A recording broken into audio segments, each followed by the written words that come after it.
Montana, 1920. The old Blackwood cabin stood against the mountain sky like a monument to survival itself. Eleanor Blackwood Cartwright sat on the weathered porch her 46 years, showing in the lines around her eyes but not in the strength of her hands. Those hands had delivered 63 babies across Montana territory. Those hands knew the weight of hard choices. Her grandson Wesley stood at the porch rail, all 6'5" of him, shoulders hunched, like a man trying to make himself smaller.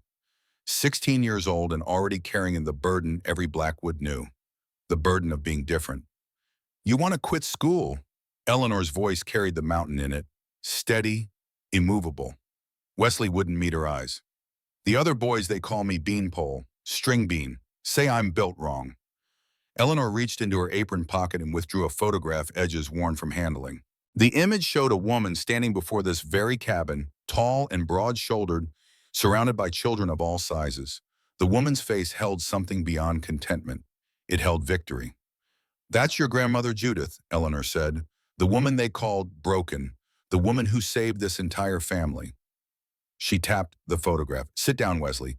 Let me tell you about the day she arrived in Montana territory, believing she would watch a man die. Let me tell you about the 6 months that changed everything." Wesley sat. Eleanor closed her eyes and let the memory wash over her. Not her own memory, the story her mother had told her over and over until it became more real than any history book.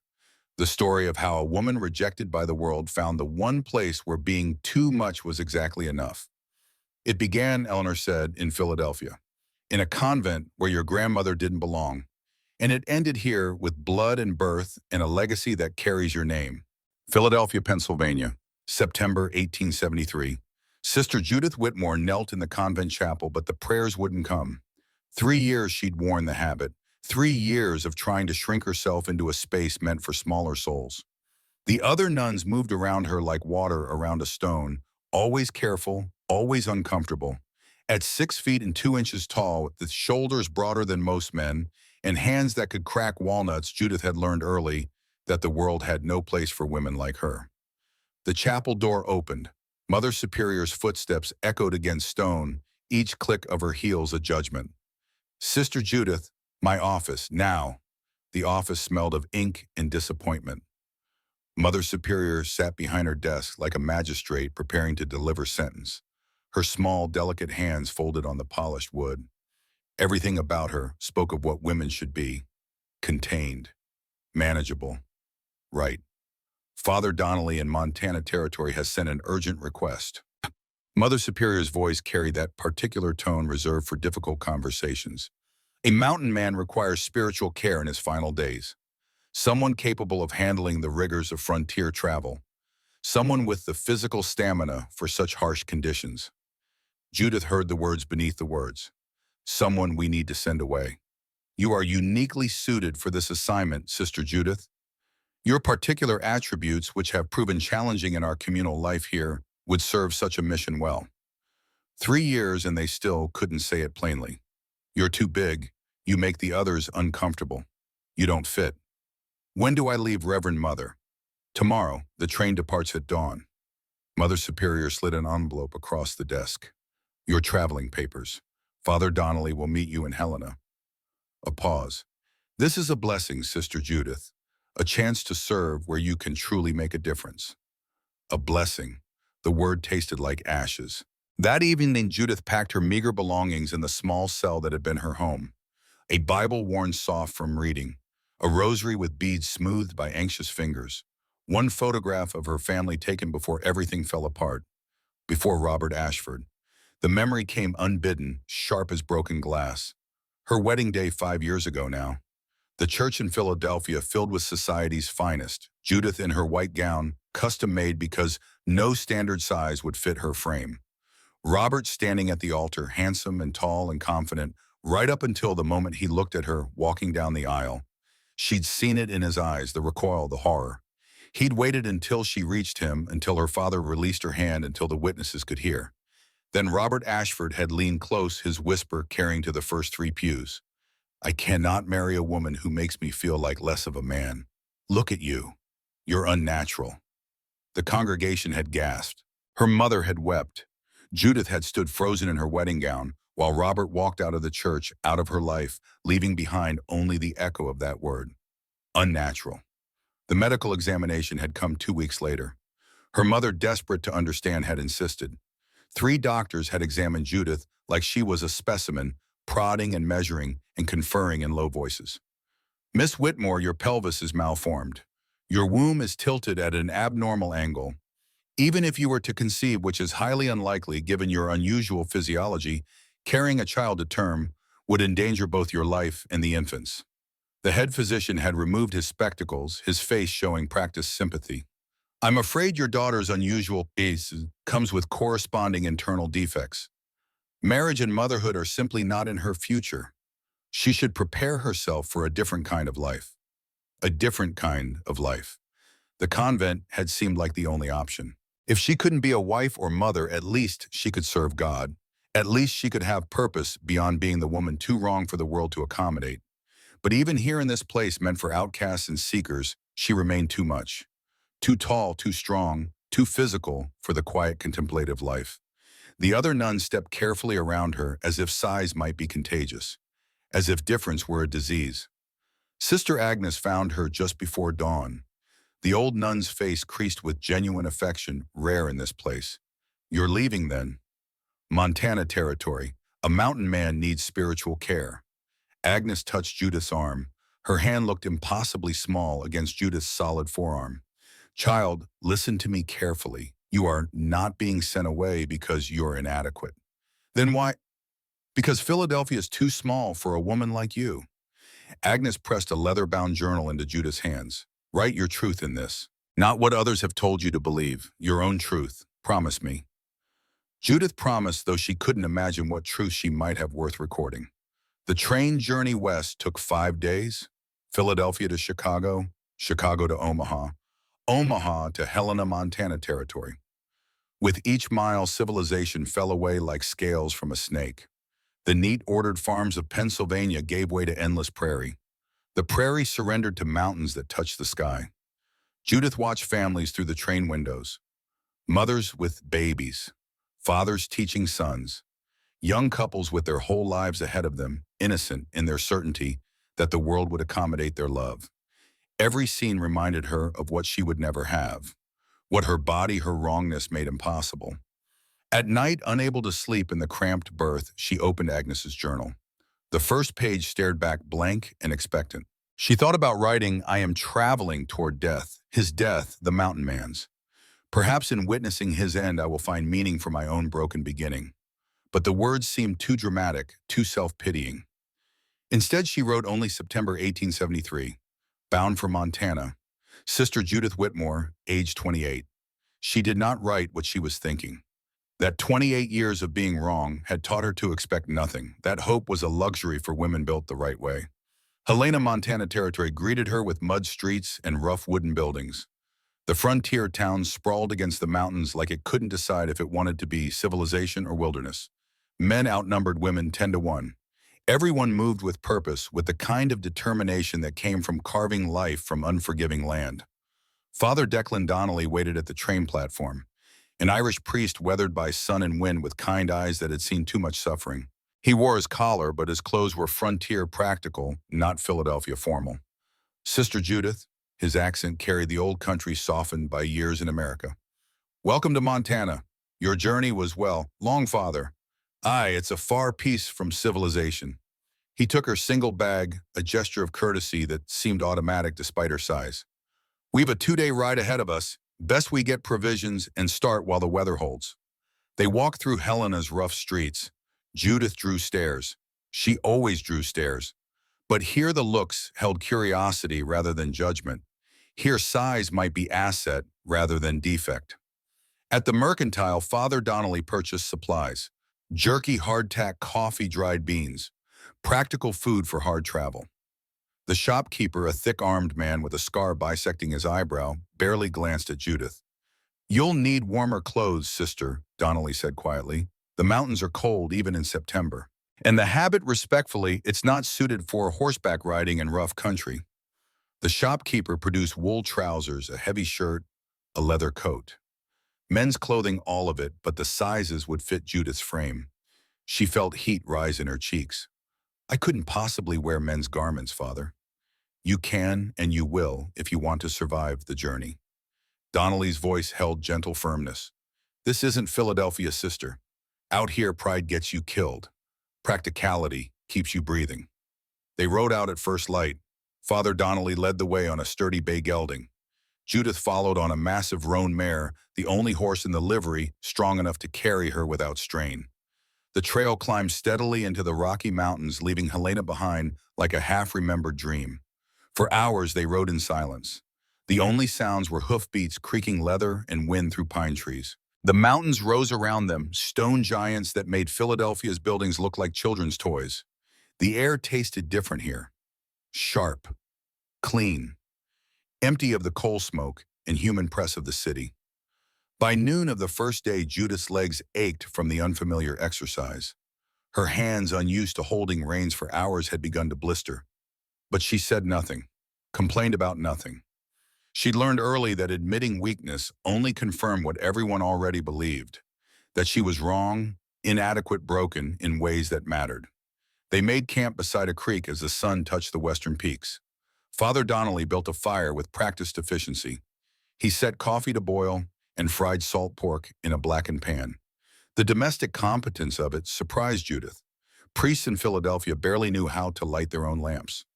Sister Judith, Donnelly said when they'd eaten, I need to speak plainly with you. I've brought you here under false pretenses. Judith's stomach clenched. What do you mean, the mountain man you've come to attend? Nathaniel Blackwood. He's not dying, at least not of any illness. The fire crackled between them. Somewhere in the darkness, an owl called. Then why am I here, Father? Donnelly poured more coffee, his movements deliberate. Nathaniel Blackwood is 42 years old. He's been a mountain man for 15 years, trapping and hunting these ranges. 3 years ago, his wife Elizabeth died in childbirth. The baby died with her. Nathaniel buried them both with his own hands in February snow. Judith waited. There had to be more. Nathaniel holds a land claim of 5,000 acres, prime territory rich in game and timber. Under the Homestead Act of 1862, he proved up that land, built a cabin, worked the soil, lived there 5 continuous years. The land is his by law. I don't understand what this has to do with me, Father.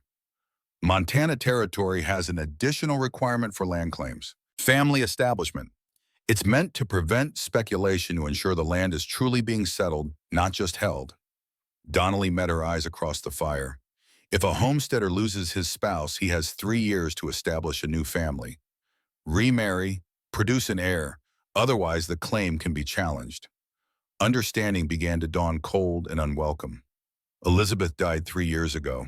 Donnelly continued. In 2 months, Nathaniel's deadline expires. If he doesn't have a wife and legitimate heir by then, his nephew Cormac can challenge the claim. And Cormac has hired lawyers from Helena.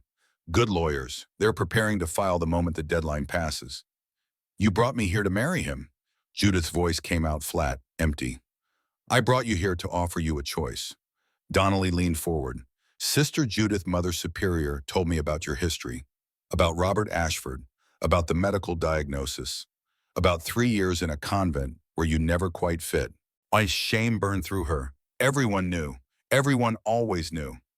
I know what Philadelphia told you, Donnelly said gently, that you're too big, too wrong, incapable of being a wife or mother, that your only option was religious life, and even there you didn't belong. Judith couldn't speak past the tightness in her throat. Nathaniel Blackwood needs a wife strong enough to survive Montana winters, a woman whose body can carry a child in conditions that killed his first wife. He needs someone built for survival, not decoration. Donnelly paused. And you need a chance to prove every cruel word you've ever heard wrong. The doctors said I can't have children.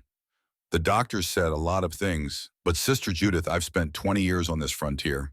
I've seen women who Philadelphia would call too big, too rough, too wrong, bear healthy children when delicate society ladies couldn't.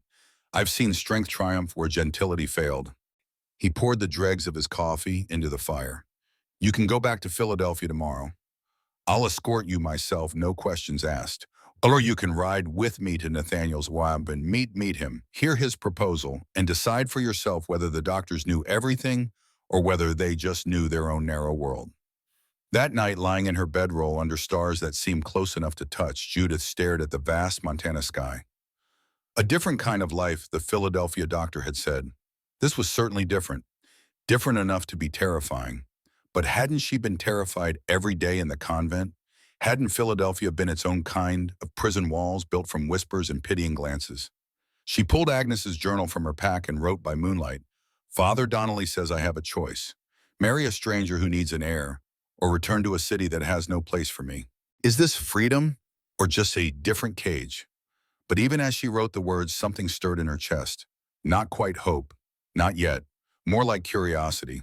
What would a man who specifically requested her size, her strength, her supposed defects, what would such a man be like? The second day's ride took them higher into the mountains. The trail, barely visible in places, wound through pine forests so dense the sunlight came in shafts. They crossed streams running cold and clear. They passed game trails marked by deer tracks and the enormous paw prints of grizzly bears. "This is Nathaniel's territory," Donnelly said, gesturing at the surrounding forest. "He traps from here to the high passes. Beaver, mink, marten. The furs bring good money in Helena. He's not a poor man, Sister Judith. He's just isolated, and time is running out." As if summoned by the words, a cabin appeared in a clearing ahead. Solid log construction mud chinked against the cold. Smoke curled from a stone chimney.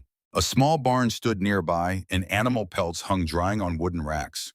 The whole place spoke of competence, of a man who knew how to survive alone. A figure emerged from the cabin as they rode into the clearing, tall, broad-shouldered, moving with the economy of someone who wasted no energy. He wore buckskin trousers and a wool shirt, both well-made and practical.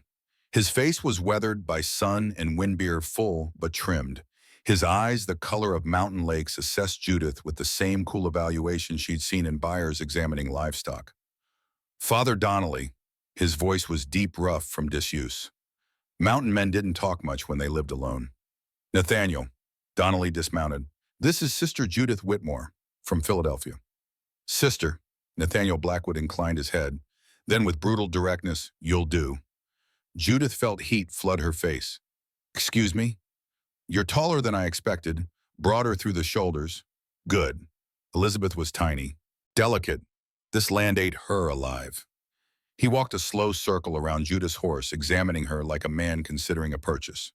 "Father Donnelly, you said she was told she's barren." "Nathaniel, perhaps we should discuss this inside." Donnelly's discomfort showed. "Why, either she's here to consider my proposal or she's not. No sense wasting time on niceties." Nathaniel stopped in front of Judith's horse, looking up at her. "I need a wife who can work this land, haul water, chop wood, handle livestock. I need a woman whose body can carry a child to term in conditions that would kill softer women. And I need it done in 2 months or I lose everything I've built." The words should have offended her, should have made her feel like livestock being evaluated.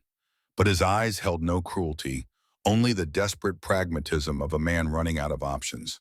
"The doctors in Philadelphia declared me incapable of childbearing." Judith said, her voice steady despite the trembling in her limbs. "My pelvis is malformed. My womb is tilted. Even if I could conceive, which they said was unlikely, carrying a child would endanger my life." Philadelphia doctors know Philadelphia women. Nathaniel's gaze didn't waver. They know corseted ladies who can't walk a mile without fainting. They don't know Montana. They don't know women who can survive winters that freeze cattle standing. He turned to Father Donnelly. "Leave us. I need to speak with Sister Judith alone." Donnelly hesitated. "Nathaniel, propriety. Propriety won't save my land claim. Privacy will let her hear my offer without a priest hovering." Nathaniel's tone left no room for argument. "Go check the trap line on the East Ridge. Come back at sunset. We'll have an answer by then." After a long moment, Donnelly nodded. He rode away, leaving Judith alone with this stranger who spoke of marriage like a business transaction. Nathaniel helped her dismount. His hands on her waist were strong, calloused, completely matter-of-fact. He showed no reaction to her size, her weight. She might have been any woman to him. Inside, the cabin was spare but well-maintained. One large room with a fireplace, a table and two chairs, a bed in the corner covered with furs.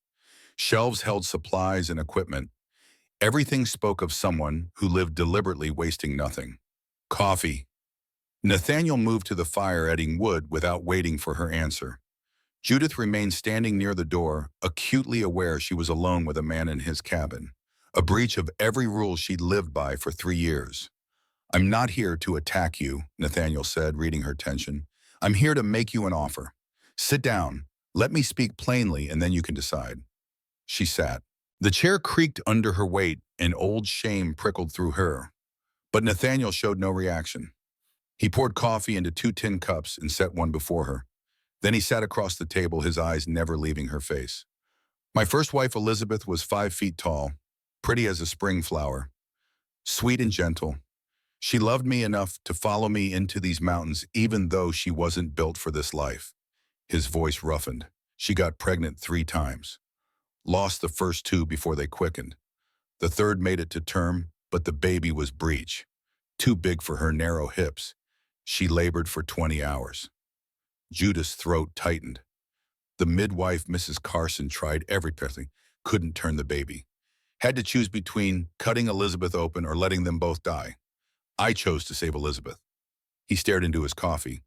"But the cutting damaged something inside her. She bled out before we could stop it.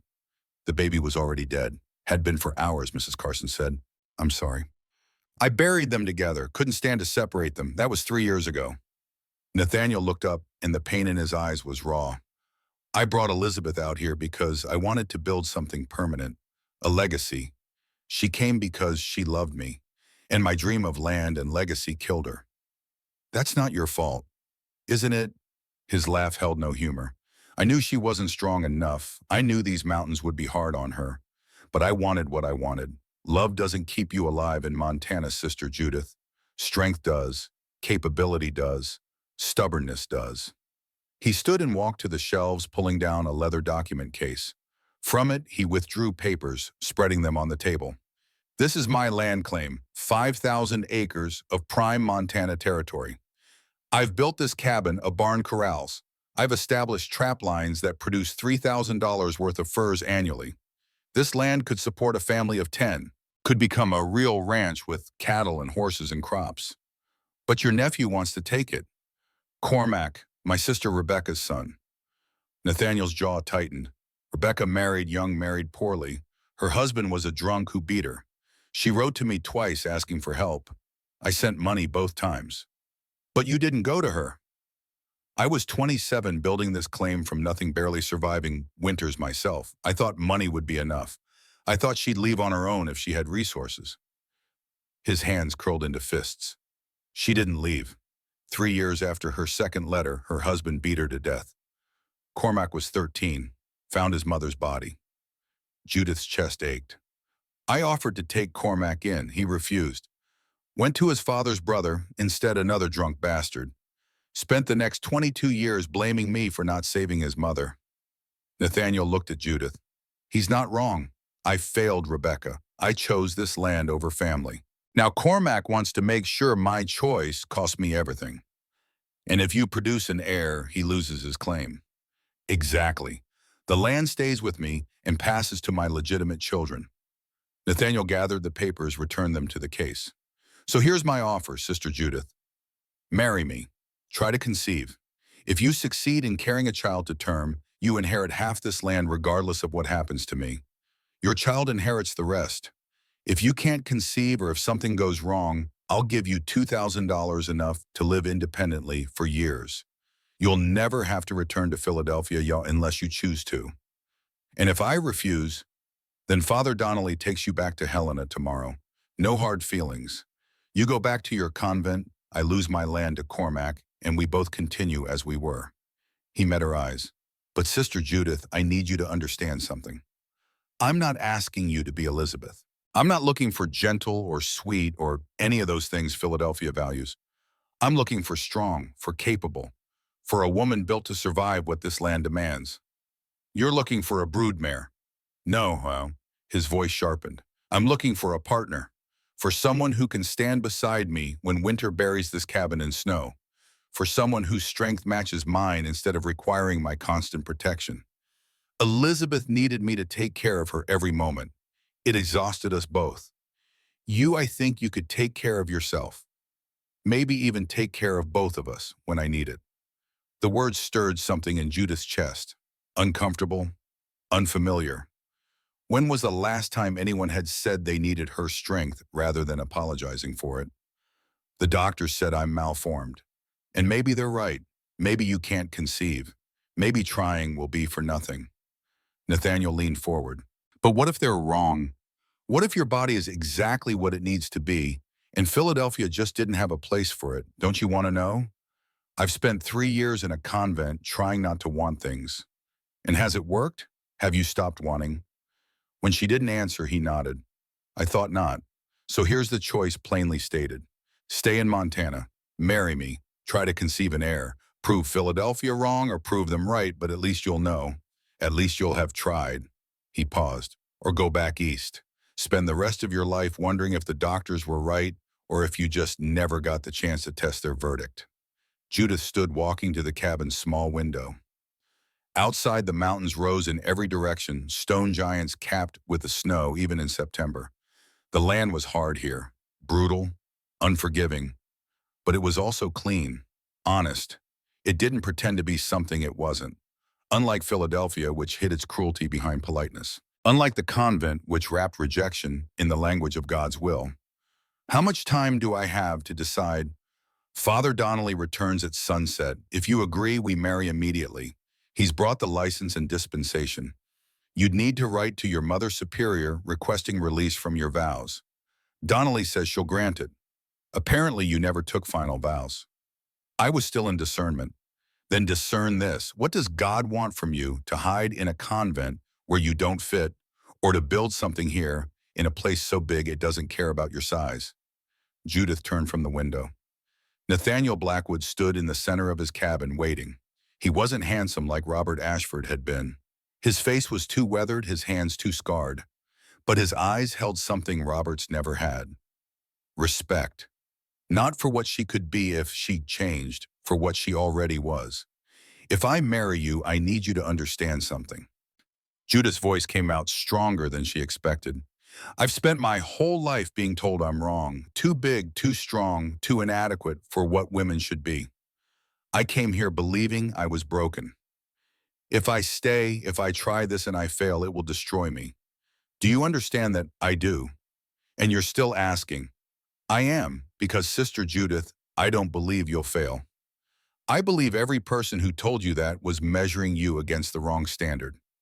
He moved closer but stopped an arm's length away, respecting her space. Philadelphia wanted you to be Elizabeth, delicate and decorative.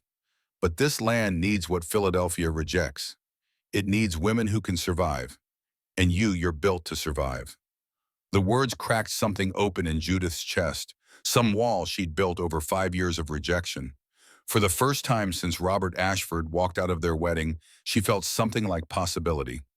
I want 24 hours, she said. Time to pray, to think, to decide without you watching me. That's reasonable. Nathaniel moved to the door. I'll go check the north trap line. Give you privacy. Father Donnelly won't be back until sunset anyway. He paused with his hand on the door. One more thing. If you decide yes, I need you to understand what you're agreeing to. I will try to get you pregnant as quickly as possible. Every night if necessary. We don't have time for slow courtship. 2 months to conceive and show early signs. That's the timeline. Can you handle that kind of intensity? Heat flooded Judith's face, but she forced herself to meet his eyes. If I agree to everything. I'm not a child, Mr. Blackwood. I understand what marriage entails. Good. Then I'll leave you to your prayers. He stepped outside, closing the door quietly behind him. Alone in the cabin, Judith sank into the chair. Her hands trembled. Her heart hammered against her ribs. This was insane. She'd known this man for less than an hour. He was proposing a business arrangement disguised as marriage, asking her to risk everything on the chance that Philadelphia had been wrong. But hadn't Philadelphia always been wrong about her? They'd said she was too big for society. She was. They'd said she'd never find a husband who could accept her size. Robert Ashford had proven that true. They'd said her only option was religious life. The convent had rejected that certainty. What if they were wrong about her body too? Judith pulled Agnes's journal from her pack. She wrote, Nathaniel Blackwood has offered me a choice. Prove I'm broken or prove I'm whole. Risk everything or risk nothing. Stay safe in Philadelphia's pity or test myself against Montana's truth. She stared at the words. Then underneath she wrote, what if my body isn't broken? What if it's just different? What if different is exactly what this place needs? The sun moved across the sky outside the window. Judith paced the cabin. She prayed, though the prayers felt more like arguments with God.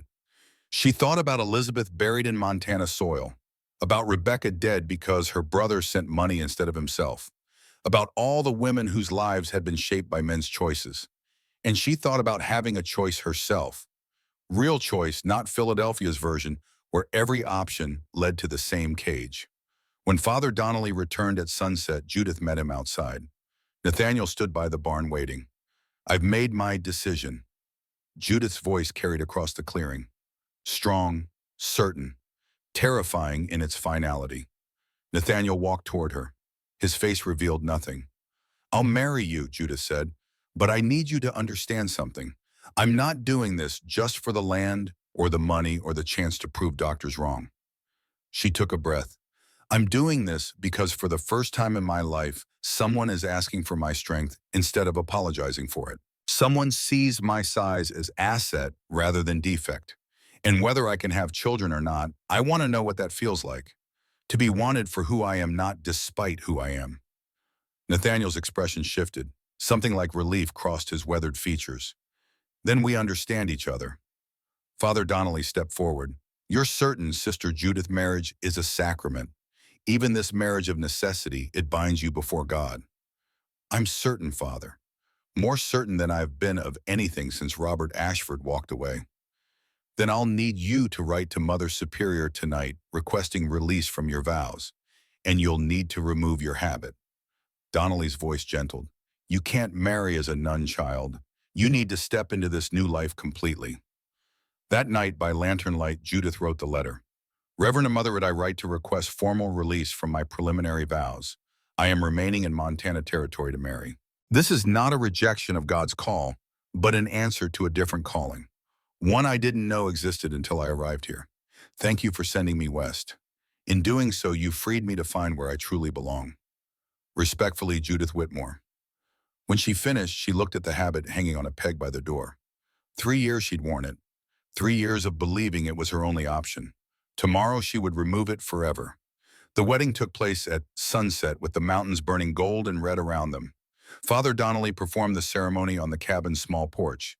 Nathaniel wore clean clothes, his beard freshly trimmed.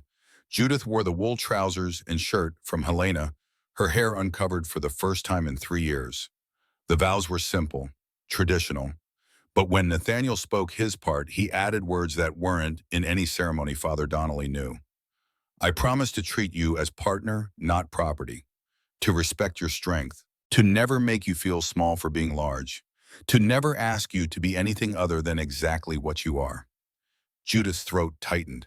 She managed her own addition. I promise to try, to give this everything I have, to prove that broken can become whole, or at least to know the truth of myself. I now pronounce you man and wife. Father Donnelly made the sign of the cross. May God bless this union and make it fruitful. As the words fell away, Judith reached for the ties of her habit. Her hands shook, but she didn't stop. She removed the veil first, then the scapular, then the tunic. Piece by piece, she shed the identity Philadelphia had given her, the identity that had never quite fit. When she stood in just her simple wool clothes, her hair loose around her shoulders, the mountain wind touched her face like a benediction. Sister Judith Whitmore was gone. In her place stood simply Judith Blackwood, a woman who had chosen the mountains over the convent, a man who needed strength over a city that wanted her invisible, a future unknown over a past that offered only certainty of rejection. Father Donnelly departed the next morning, promising to return in 3 months. To see how you're settling in, he said, but his eyes held a different message. To see if you are with child, to see if this gamble pays off. After he rode away, Judith stood alone with her new husband. the man she'd known for one day, the man whose child she was meant to carry, the man who had looked at her and seen salvation rather than defect. Nervous? Nathaniel asked. Terrified. Good. Fear means you understand what's at stake. He moved toward the barn. Come on, time to teach you how to survive Montana. You'll need to know how to handle a rifle, how to recognize game trails, how to read weather in the mountains, how to keep yourself alive when I'm gone checking trap lines. Now we're starting now. We have 2 months, Judith, maybe less. Cormac could challenge the claim early if he learns you're here. Every day matters. Every skill matters. He paused at the barn door. And tonight after supper, we'll start working on the other part. The air. Is that acceptable? Heat flooded her face again, but she forced herself to nod. It's what I agreed to. Then let's not waste daylight. The day passed in a blur of new information. Nathaniel taught her to load and fire his rifle. The kick bruised her shoulder, but by the 10th shot, she hit the target dead center. He showed her animal tracks in the mud by the creek. Deer, elk, bear, mountain, and lion, each with its own signature, its own threat level. He explained weather patterns, how clouds against the peaks meant snow within hours, how the wind's direction told you if a storm was coming. Through it all, he treated her like a student, not a burden. Asked if she understood, corrected her mistakes without judgment, acknowledged her quick learning with brief nods of approval. By sunset, Judith's body ached from unaccustomed exercise, but her mind felt clearer than it had in years. She'd spent 3 years trying to be invisible in the convent. Here, invisibility would kill her. Here, she had to be present, capable, strong. They ate in silence, venison stew with root vegetables, biscuits Nathaniel made himself. The food was simple but good fuel for hard work rather than entertainment. After the dishes were washed and put away, the silence grew heavier. Judith knew what came next, had known since accepting his proposal. But knowing and doing were different countries. Nathaniel banked the fire and lit a single lamp. I'll give you privacy to change. There are night clothes in the trunk, Elizabeth's, but you can wear them if you want. Or not, whatever's comfortable. He walked to the door. I'll be outside for 10 minutes. That enough time? Yes. When he left, Judith opened the trunk. Elizabeth's nightgown lay folded on top, white cotton with delicate embroidery. She held it up. Tiny. Made for a woman half Judith's size. Even if she'd wanted to wear it, it wouldn't fit. Instead, she undressed down to her chemise, washed her face and hands in the basin, and sat on the edge of the bed. Her heart hammered. Her hands shook. This was madness. She barely knew this man.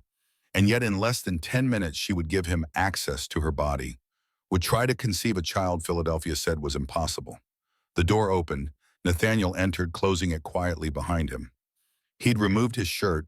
Scars crossed his chest and arms, white lines against tan skin. Burn marks, claw marks from some animal attack. Knife wounds. His body told stories of survival. Still willing? He asked. Still terrified. That won't change tonight. He crossed to the bed and sat beside her, maintaining a careful distance. Judith, I need you to understand something before we start this. I'm not gentle. I don't have soft words or romantic gestures, but I will never hurt you deliberately. And if you say stop at any point, I stop. Agreed. Agreed. One more thing. He took her hand. His calluses rasped against her palm.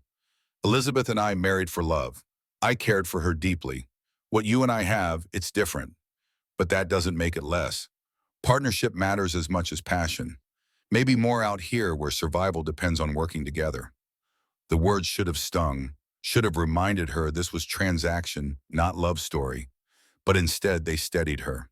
He wasn't pretending, wasn't offering false romance to make the business arrangement easier. He was being honest. And honesty, Judith had learned, was rarer than gold. I understand. Then lie back. Let me show you what this marriage means. What followed was awkward and uncomfortable and nothing like the wedding night she'd imagined as a girl. But it was also real. Two bodies learning each other. Two strangers becoming something more than strangers, if not quite lovers. Nathaniel was patient, deliberate, asking if she was all right more than once. And when it was over, when they lay in the darkness catching their breath, Judith felt something she hadn't expected. Not shame, not regret, but a strange kind of peace. Her body had functioned, had responded, had done what Philadelphia said it couldn't do or shouldn't do or wasn't built to do. Maybe conception would follow. Maybe it wouldn't. But for the first time in 5 years, she felt her body belonged to her again.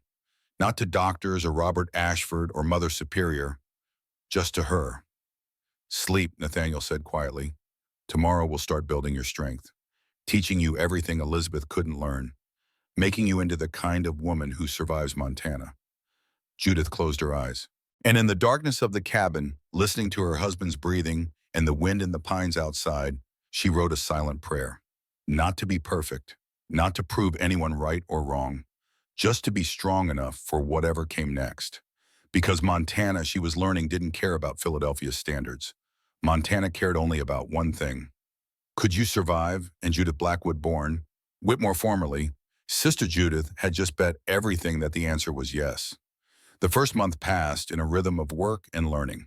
Judith's hands, soft from convent life, blistered and hardened. Her muscles, unused to hauling water and splitting wood, burned and strengthened. Every morning she woke before dawn to tend the animals. Every evening she fell into bed exhausted, her body aching in new places. And every night, true to his word, Nathaniel claimed his husbandly rights with methodical determination. They didn't speak of love. Love was a luxury for people with time. They had 2 months, maybe less if Cormac moved quickly. So they worked, they prepared, they tried. 3 weeks after the wedding, Judith's monthly bleeding came. She woke to cramping and the familiar dampness that meant failure. She lay still in the pre-dawn darkness, tears sliding into her hair. Philadelphia had been right after all. Nathaniel stirred beside her. It came, she couldn't speak past the tightness in her throat. We have 5 more weeks. His voice held no judgment, no disappointment, just pragmatic acceptance. Elizabeth didn't conceive for 6 months of trying. Bodies have their own timing. What if my body's timing is never then we deal with that when it comes. For now, we keep trying. He rose, dressed in the darkness with practiced efficiency. Get up. Cattle need feeding. Self-pity doesn't survive long on a mountain. The words were harsh, but they steadied her. He wasn't coddling her, wasn't treating her like she was fragile or broken. He was treating her like a partner who needed to pull her weight regardless of biology. By the time the sun rose, Judith had her emotions locked down tight. Work was the answer, work and time. And if neither produced a child, at least she would know she'd tried everything. Near the end of the second month, Nathaniel announced they were riding to the trading post. Monthly supply run, flour, coffee, salt, things we can't produce ourselves. He saddled both horses. It's a 2-day journey round trip. You'll meet the frontier community. Some will be kind, some won't. Steel yourself. The ride to Brennan's trading post took them down the mountain and across rolling foothills. They passed other homesteads, cabins scattered across the landscape like seeds thrown by a careless hand. Smoke rose from chimneys. Children played in dirt yards. Women hung laundry while men worked fields or repaired fences. The rhythm of frontier life, hard and unrelenting. The trading post sat at a crossroads where 3 trails converged. A large log building with a covered porch corrals out back and a small cemetery on the hillside. The cemetery told its own story. Too many small graves. Too many women who hadn't survived childbirth. Too many men killed by accident or violence or simple bad luck. A dozen horses stood tied to the hitching rail. Voices carried from inside the rough sound of men trading news and gossip. Nathaniel helped Judith dismount, his hands steady on her waist. Remember, they'll stare. They'll talk. Let them. Words can't hurt you unless you give them permission. He met her eyes. You're my wife. That gives you standing here. Use it. Inside, the trading post smelled of coffee and tobacco and the unwashed bodies of men who lived far from civilization's niceties. Shelves lined the walls, stocked with everything a frontier household might need. Sacks of flour and sugar, bolts of cloth, tools and weapons, medicine and whiskey. Behind the counter stood a woman who looked carved from the same granite as the mountains. 50 years old maybe, with iron gray hair, pulled back severely, and eyes that missed nothing. She assessed Judith with one long glance, then nodded. So you're the nun Nate married? Her voice carried across the room, silencing other conversations. Heard it said you were too big for Philadelphia society. Out here we measure different. Can you shoot? Every eye in the room turned to Judith. She felt the weight of judgment, the same assessment she'd faced her entire life. Too tall, too broad, too wrong. But Montana measured different. Yes, ma'am, I can shoot. Can you skin a deer? Learning. Can you handle a winter that buries this building in snow? I intend to find out. The woman's face cracked into something almost like a smile. Abigail Brennan, I run this post.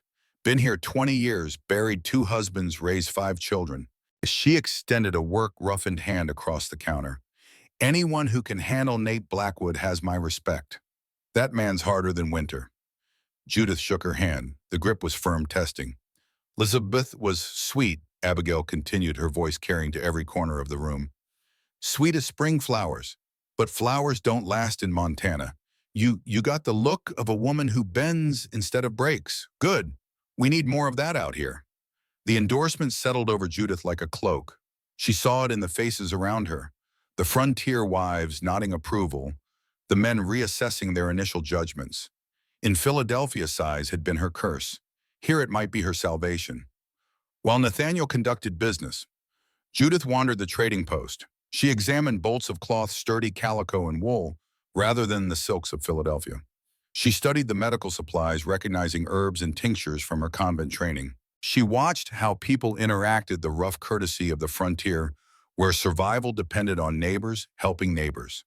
A woman approached her, young and heavily pregnant. Mrs. Blackwood, I'm Mary Henderson. My husband farms 5 miles south of your claim. She touched her swollen belly. This is my first. I'm frightened. They say childbirth kills more women than anything out here. Judith saw herself in the woman's eyes. The fear, the uncertainty, the knowledge that her body might betray her. When are you due? January, dead of winter. The midwife, Mrs. Carson, might not be able to reach us if the snow's too deep. I have medical training from the convent. If you need help, send your husband. I'll come if I can. The words came out before Judith thought them through, but they felt right. If her body couldn't create life, perhaps she could help preserve it. Mary's eyes filled with tears. Thank you. God bless you. The door slammed open. A man entered, tall and lean, with the kind of handsomeness that came from good bone structure rather than good living. His clothes were fine by frontier standards, his boots barely scuffed. He moved through the trading post like he owned it, though his eyes held the desperate brightness of someone barely holding together. Cormac Blackwood. Judith knew him instantly, though they'd never met. The resemblance to Nathaniel showed in the jaw, the cheekbones. But where Nathaniel's face showed strength earned through hardship, Cormac's showed potential squandered. Well, Cormac's voice carried across the room. The famous Amazon bride. All the way from Philadelphia, I hear. How desperate my uncle must be. Nathaniel stepped forward, his body language pure threat. Get out, Cormac. This is a public establishment, uncle. I have as much right to trade here as you. Cormac's smile held malice. Besides, I wanted to meet the woman you've imported to steal my inheritance. Your inheritance, Judith heard herself speak before caution could stop her. Land your uncle claimed and worked while you were doing what exactly? Cormac's eyes narrowed. Surviving poverty after my mother died, the poverty your husband helped create. Nathaniel sent money. Money, Cormac spat the word. My mother needed family, protection, someone to stand between her and my father's fists. Instead, she got money. And when that money couldn't stop my father from beating her to death, I got the privilege of finding her body. The room had gone silent. Every person there knew this story, had heard some version. Family tragedy playing out in public as it always did in communities this small. I'm sorry for what happened to your mother, Judith said quietly. No child should experience what you experienced. But Cormac, you're not a child anymore. You're a grown man choosing bitterness over healing. Easy to preach when you're the one benefiting from my loss. I'm not benefiting. I'm trying to build something with the man I married. That's not theft, that's life. Built on the grave of what should have been mine. Cormac moved closer. Tell me, Mrs. Blackwood, how does it feel knowing you're just a broodmare, a last desperate attempt by an old man to keep land he doesn't deserve? Nathaniel's fist caught Cormac in the jaw before anyone could intervene. Cormac went down hard, blood spurting from his split lip. Men rushed to separate them, but Nathaniel stood over his nephew like a mountain. "You can hate me all you want," Nathaniel said, his voice deadly calm. "But speak of my wife with respect, or next time I won't stop with one punch." Cormac wiped blood from his mouth, his eyes bright with rage, and something else. Satisfaction. Like he'd gotten exactly what he wanted. "2 months, uncle. Then we'll see what the territorial court decides." He left, and with him went the easy atmosphere of the trading post. People returned to their business, but the tension remained. An older man approached wearing a brass badge pinned to his vest. Judge Thornton, Judith realized. The man who would decide their fate. "Mr. Blackwood, Mrs. Blackwood," his voice carried the weight of law, "I've received a formal challenge to your land claim from Cormac Blackwood. The 6-month requirement under Montana Territory statutes is clear. You must demonstrate family establishment by November 15th, or the claim reverts to federal land available for new filing." "We're aware of the law, Your Honor." "Are you also aware that Cormac has hired legal counsel from Helena? They're preparing quite a case. Arguments about your age, about the suspicious timing of this marriage, about whether a union of mere weeks can constitute legitimate family establishment." Judge Thornton's gaze moved to Judith. "They'll question whether this marriage is genuine or a fraud designed to circumvent the law." "Our marriage is genuine," Judith said. "We may not have courted for years, but we're building a life together. That's more genuine than many marriages I've seen." "The court will require proof, a living child born or visibly on the way by the deadline. Can you provide such proof?" Judith's throat tightened. She couldn't promise what her body might not deliver. "We'll provide what the law requires," Nathaniel said. "One way or another." Judge Thornton nodded slowly. "I hope so, Mr. Blackwood. I truly do, but the law is the law. I can't bend it even for old acquaintances." He tipped his hat and moved away. The ride back to the cabin felt longer than the journey down. Nathaniel rode in silence, his jaw tight with anger and worry. Judith's mind churned with everything she'd learned. The community that might accept her. The judge who wouldn't bend rules. Cormac's bitter determination to take what he believed was his. And underneath it all, the terrible knowledge that her body remained empty, that Philadelphia's diagnosis might prove correct after all. They made camp beside a creek as the sun touched the western peaks. Nathaniel built a fire and set coffee to boil. The domestic ritual steadied them both. "Tell me about Rebecca," Judith said when they had eaten. "Not the tragedy, the woman herself. What was she like?" Nathaniel stared into the fire for a long moment. "She was 7 years younger than me. Beautiful, gentle, everything our rough father wasn't. He died when I was 19, left us the family farm in Virginia. Not much of a farm, exhausted soil debts, no future. You left. I went west to trap, sent money home every season. Thought Rebecca would keep the farm going, find a decent husband, build something stable." His voice roughened. "Instead, she married Thomas Harding, a charmer, good-looking, smooth talker. I met him once, didn't like him. But Rebecca was in love, and I was 3 territories away. What could I do? You could have gone home. I was 24 years old, living in the mountains, making more money in one season than I'd seen in my entire life. I thought money solved everything. Thought if I sent enough, Rebecca could hire help, could make the farm profitable, could buy herself security. But Thomas drank and gambled and hit her when things went wrong. She wrote me twice. The first time I sent $200, enough to leave him start over somewhere else. She wrote back saying she'd used it to pay Thomas's debts that he'd promised to change." Judith's chest ached. She'd seen this pattern before in Philadelphia. Women trapped by love and hope and the terrible belief that they could fix broken men. The second letter came 3 years later. Said Thomas was worse. Said she feared for her life. Said, "Please, Nathaniel, come get me in Cormac." His hands clenched into fists. "I sent $500 that time. Told her to hire a wagon to leave immediately to come to Montana where I could protect her. She didn't come. She wrote that Thomas found the money, took it, bought a saloon with 2 partners, said it would make their fortune. Said she couldn't leave it now, not when things were finally turning around. And then he killed her. Beat her to death over a card game gone wrong. Came home drunk and violent, and Rebecca was there. Nathaniel's voice cracked. Cormac was 13, heard the whole thing from the next room. Tried to stop his father, got knocked unconscious for his trouble. When he woke up, his mother was dead and his father was passed out drunk beside her body. Thomas went to trial.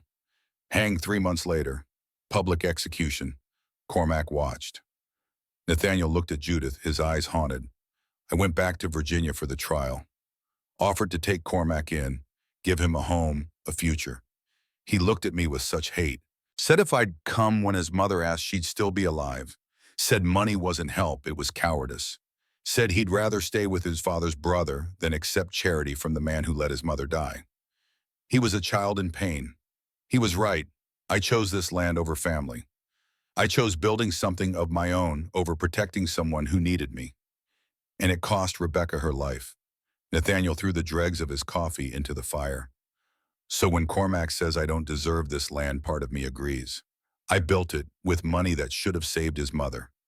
Every acre is soaked in my failure. Judith moved around the fire and sat beside him. She took his scarred hand in hers. You made a mistake. You were young, didn't understand the depth of danger Rebecca faced. But Nathaniel, you can't undo the past. You can only choose what you do now. Now I'm asking you to risk your life giving me an heir. Just like I asked Elizabeth. Just like I failed to save Rebecca. Everyone I care about, I put in danger. No, Judith's voice sharpened. I'm choosing this. Choosing to try, choosing to risk, choosing to prove Philadelphia wrong. Die trying. That's my choice, not your burden. Don't you dare take that from me by making it about your guilt. He looked at her, surprise flickering across his face. You sound angry. I am angry. I'm angry that everyone in my life has made decisions for me. Doctors decided I was broken. Robert Ashford decided I was unmarriageable. Mother Superior decided I didn't belong. And now you're deciding I'm a victim. She squeezed his hand hard enough to hurt. I'm not a victim. I'm a woman trying to build a life in a place that might actually let me. So stop protecting me from your guilt and start treating me like the partner you said you needed. A slow smile crossed Nathaniel's weathered face. Elizabeth never talked to me like that. I'm not Elizabeth. Remember, I'm starting to. He pulled her close, his arms solid around her. You're right. This is your choice, your risk, your chance to prove everyone wrong. He pressed his forehead against hers. So let's get you pregnant and shove the proof in every doubter's face. They returned to the cabin the next day to find a visitor waiting. A man sitting on the porch steps like he owned them, a rifle resting casually across his knees. He stood as they approached, moving with the economy of someone who wasted no energy. Remy, Nathaniel's voice warmed, wondered when you'd show up. Jeremiah Thornwood was everything mountain hard. 50 years old, maybe lean as a wolf with pale eyes that missed nothing. His clothes were buckskin and wool handmade and worn smooth. A Scots-Irish accent flavored his sparse words. Heard you married. Remy's gaze moved to Judith, assessing. Built sturdy? Good. Elizabeth was China doll. This one's iron. Judith, this is Remy Thornwood. Best tracker in the territory and my oldest friend out here. Judith dismounted and extended her hand. Remy shook at his grip testing. When she didn't flinch, he nodded approval. Mountains don't care if you're man or woman, Remy said. Only care if you survive. You'll survive. They sat on the porch while the sun climbed toward noon. Remy spoke little, but what he said mattered.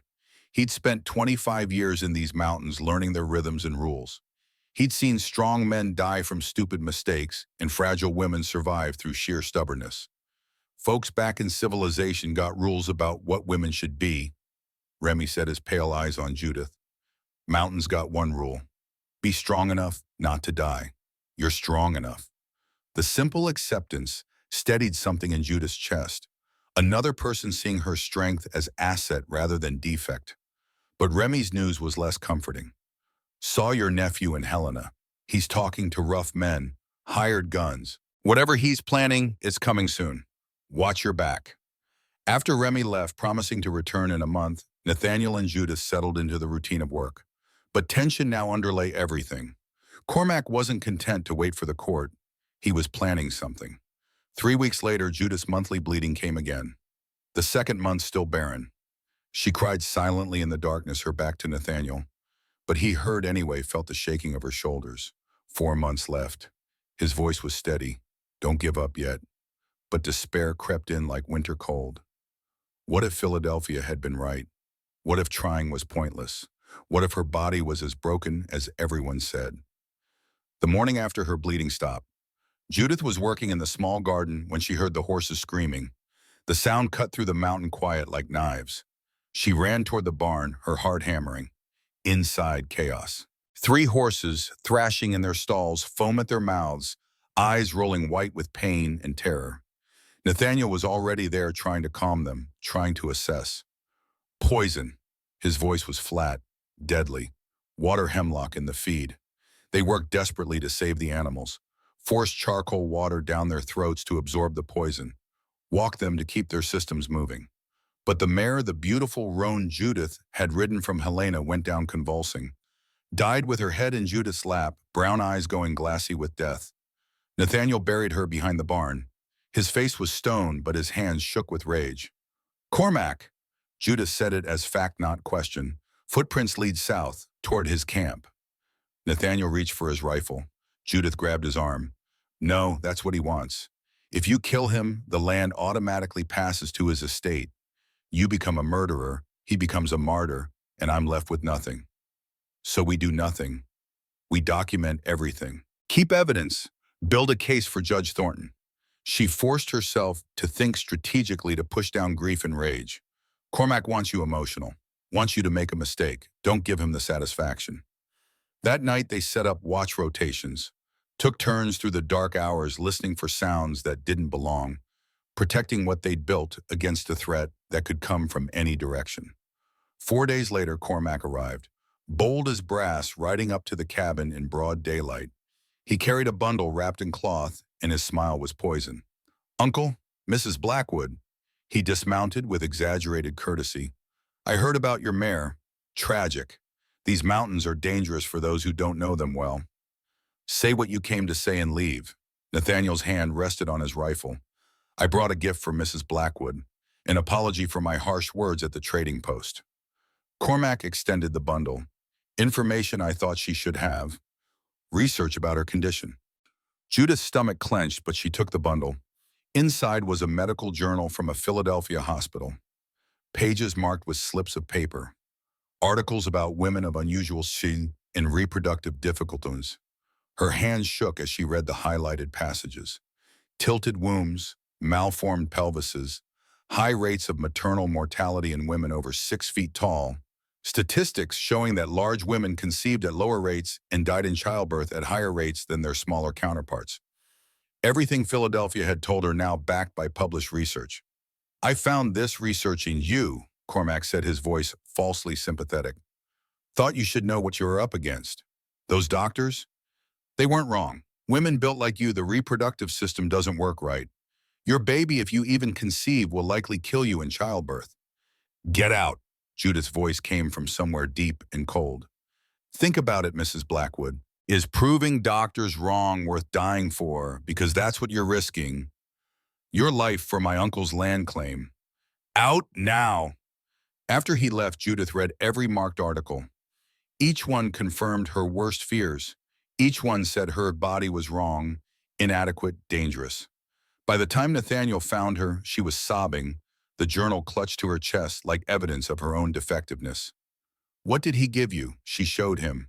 Watched his face harden as he read. This is meant to break you, Nathaniel said finally, to make you afraid, to make you give up trying. What if it's true? What if it is? He knelt before her, his hands on her shoulders. Judith, you came to Montana knowing you might fail, knowing your body might not do what we need it to do. Has that changed? No. Then this changes nothing. We keep trying, keep working, keep building a life here regardless of what happens. He took the journal and threw it into the fire. Philadelphia doesn't get to tell you who you are. Not anymore. That night, something shifted in Judith. Fear gave way to determination.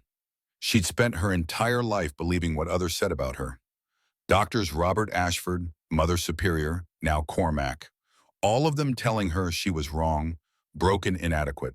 But what if they were all measuring her against the wrong standard? Philadelphia wanted women like Elizabeth. Small, delicate, decorative. Montana needed something different. And Judith was tired of apologizing for being different. I'm done being afraid, she said to Nathaniel before they slept.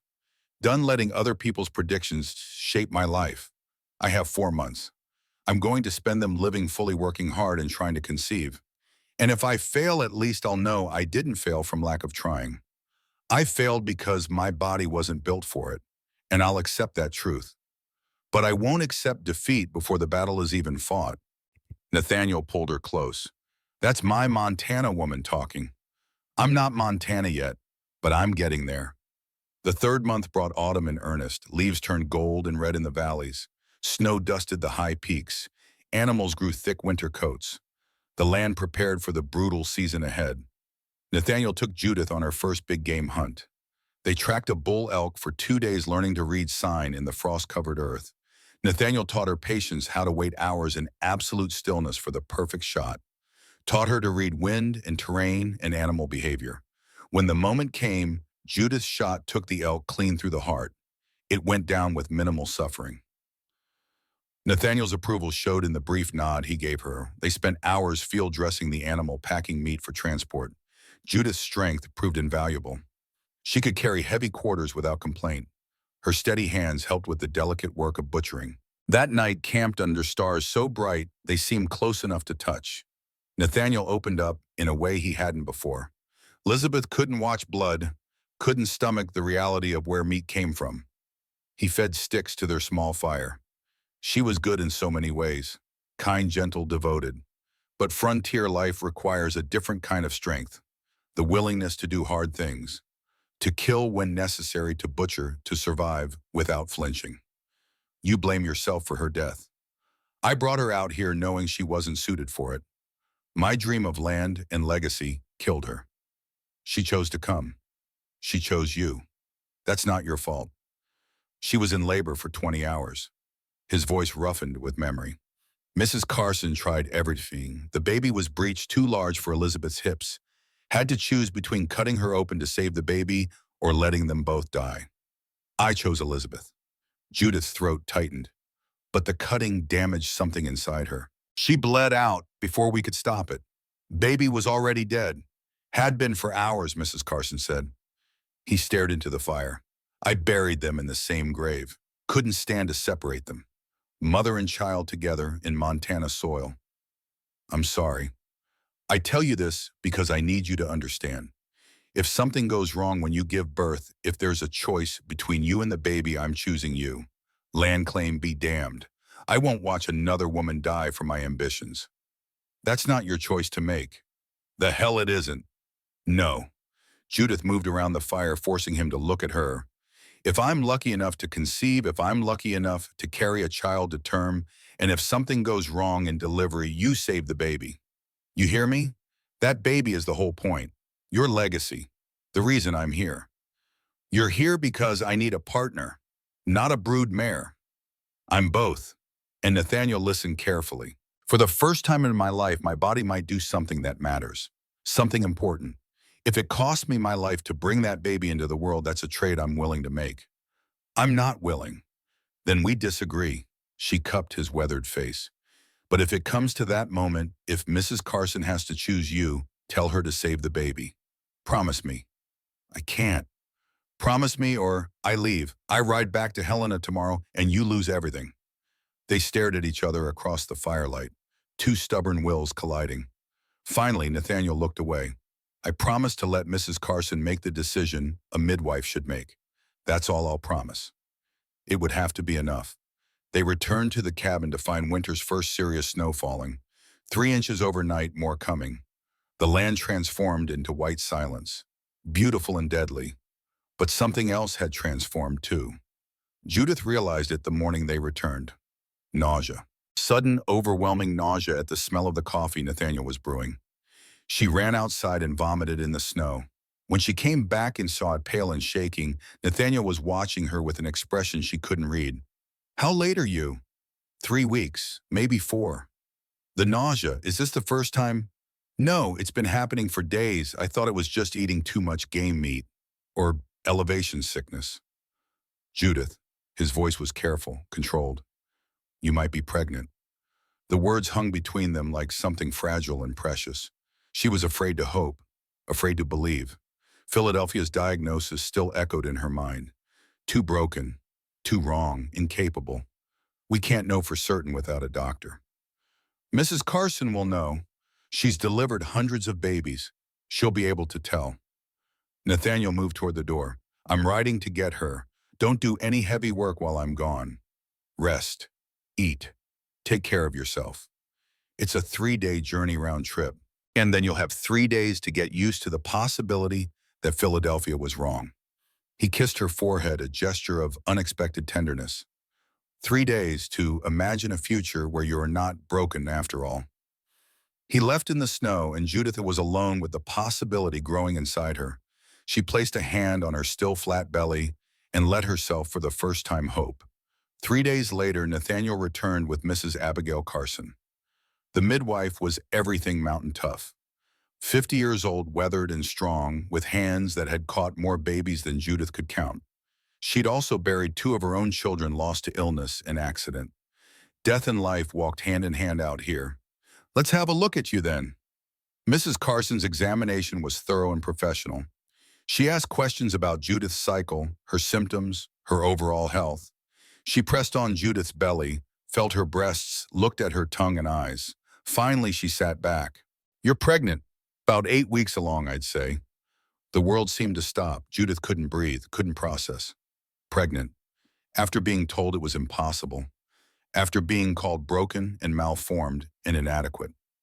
"Are you certain?" Her voice came out as a whisper.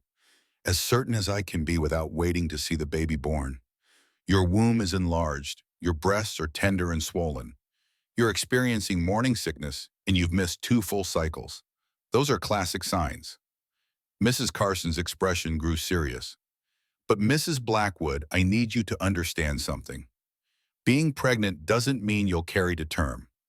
Women your size with your build, we face particular challenges. The doctors in Philadelphia said my pelvis is malformed.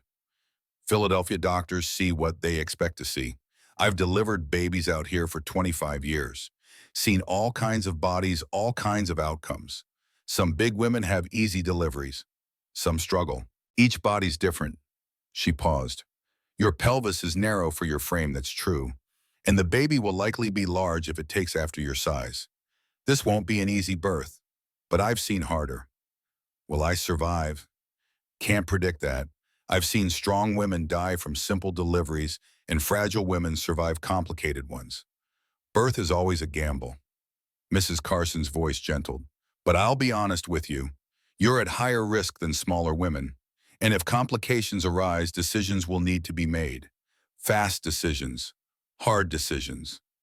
Nathaniel stood in the doorway, his face carved from stone. Judith met his eyes and saw the terror there. The memory of Elizabeth bleeding out on this very bed. "How long do we have?" Judith asked. "You're 8 weeks along. That puts you due in late May, early June. You have about 7 months. We'll need to monitor closely. I'll visit monthly more often as you get closer to term." Mrs. Carson began repacking her supplies. "And Mrs. Blackwood, don't do anything stupid. No heavy lifting. No riding if you can avoid it. No taking unnecessary risks. That baby needs you healthy and whole." After she left, Nathaniel and Judith sat at the table, hands clasped between them, the reality settling over them like snow. "You did it." Nathaniel's voice was rough. "You proved them wrong. I conceived. That's only the first step. Carrying to term is another matter entirely. You'll do it. You're built for survival." But even as he said it, they both knew the truth. Pregnancy was no guarantee. Women died. Babies died. Hope was a dangerous thing out here, where nature respected no one's dreams. That night, Judith wrote in her journal, "I am 8 weeks pregnant. Philadelphia was wrong about conception, but they may still be right about survival. 7 months to discover if my body can complete what it started. 7 months to prove I'm whole or learn I'm broken in different ways." She placed her hand on her belly, feeling nothing yet, but knowing life grew there regardless. A tiny spark of possibility. A gamble they'd both agreed to take. The 4th month brought more snow. The passes closed, cutting them off from Helena and the trading post. They were alone now, just the 2 of them, and the growing secret of Judith's pregnancy. Nathaniel became obsessively protective, wouldn't let her haul water or chop wood, insisted she rest every afternoon, checked on her constantly through the night, making sure she was breathing, making sure she was well. "You're suffocating me," Judith finally had said. "I'm pregnant, not dying." Elizabeth seemed fine until she wasn't. "I'm not Elizabeth." "I know, but I can't lose you too." The confession hung between them, and Judith realized something that startled her. Somewhere in the past 4 months, this arrangement had become real. This man who'd married her for land and legacy had come to care about her, not just as a means to an end, as a person.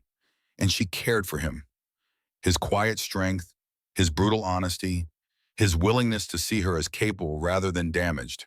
It wasn't love, not the romantic kind, but it was partnership, respect, affection earned through shared hardship. Maybe that was enough. They fell into a rhythm dictated by winter's demands. Mornings, Nathaniel checked trap lines while Judith tended animals and prepared food. Afternoons, they worked on repairs, reinforcing the cabin against wind and cold. Evenings, they sat by the fire, Nathaniel reading scripture, while Judith taught him to write more than his name. The isolation brought intimacy, not physical with Judith pregnant, but emotional. They talked about their childhoods, their hopes, their fears. Nathaniel shared stories of 15 years in these mountains, surviving blizzards and bears and loneliness that nearly broke him. Judith talked about Philadelphia, about feeling wrong her entire life, about the relief of finding a place where different meant useful rather than defective. Late one night deep in January, Judith woke to cramping, sharp pains in her belly that made her gasp. She lay still, terror flooding through her. Was she losing the baby? Was Philadelphia's prediction coming true after all? The pains intensified. She couldn't stay silent any longer. "Nathaniel." He was awake instantly. "What's wrong?" Cramping. Bad cramping. He lit the lamp with shaking hands. "How bad?" "Like labor. Like my body's trying to push something out." His face went white. He knew what this meant. Miscarriage. The baby dying before it had a chance to live. Elizabeth's story repeating. The contractions continued for an hour. Judith sweated and groaned and tried not to scream. Nathaniel held her hand, helpless to do anything but bear witness to her pain. Then, as suddenly as they'd started, the contractions stopped. Judith lay panting, exhausted, but no blood, no signs of miscarriage. "False labor," Nathaniel said, his voice shaking with relief. "Mrs. Carson mentioned it. The body practices for the real thing, tests itself. I thought I was losing the baby." "So did I."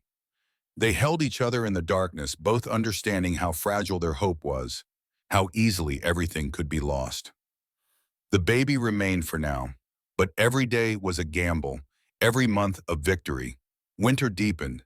The cabin became their entire world. Snow piled 6 feet high against the walls. The temperature dropped so low that water froze in the bucket overnight. They burned through firewood at alarming rates, keeping the cold at bay. But inside, in the warmth and firelight, something grew between them that was stronger than romance. Trust. The knowledge that they would survive this together or not at all. That her strength supported his weaknesses and his experience compensated for her inexperience. That together they were more than the sum of their individual capabilities. One night in late February, as wind howled outside and snow piled higher, Nathaniel spoke the words Judith had been waiting for without knowing.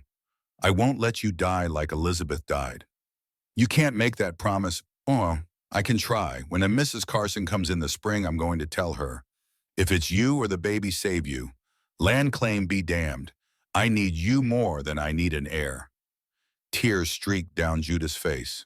Not from fear, from the realization that she mattered. Not her womb, not her size, not her utility. Her. The woman she was, scars and strength and stubborn determination. "Thank you," she whispered. "But Nathaniel, if it comes to that choice, I'm still choosing the baby. Because that's my choice to make. My body, my risk, my decision. Then we'll fight, both of us. You'll fight to survive, I'll fight to keep you, and that baby will come into a world where two stubborn people refuse to let Montana win." March arrived with signs of thaw. The snow began to retreat. The creek ran high with meltwater. Animals emerged from winter dens, life returning after months of cold and death. And Judith's belly grew. Not dramatically yet, but enough that her clothes no longer fit properly.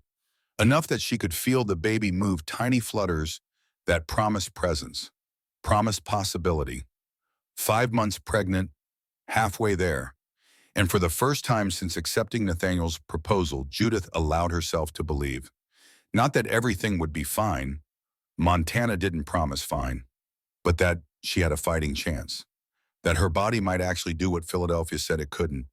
That broken might just be another word for different. And different might be exactly what survived. Spring arrived slowly in Montana territory.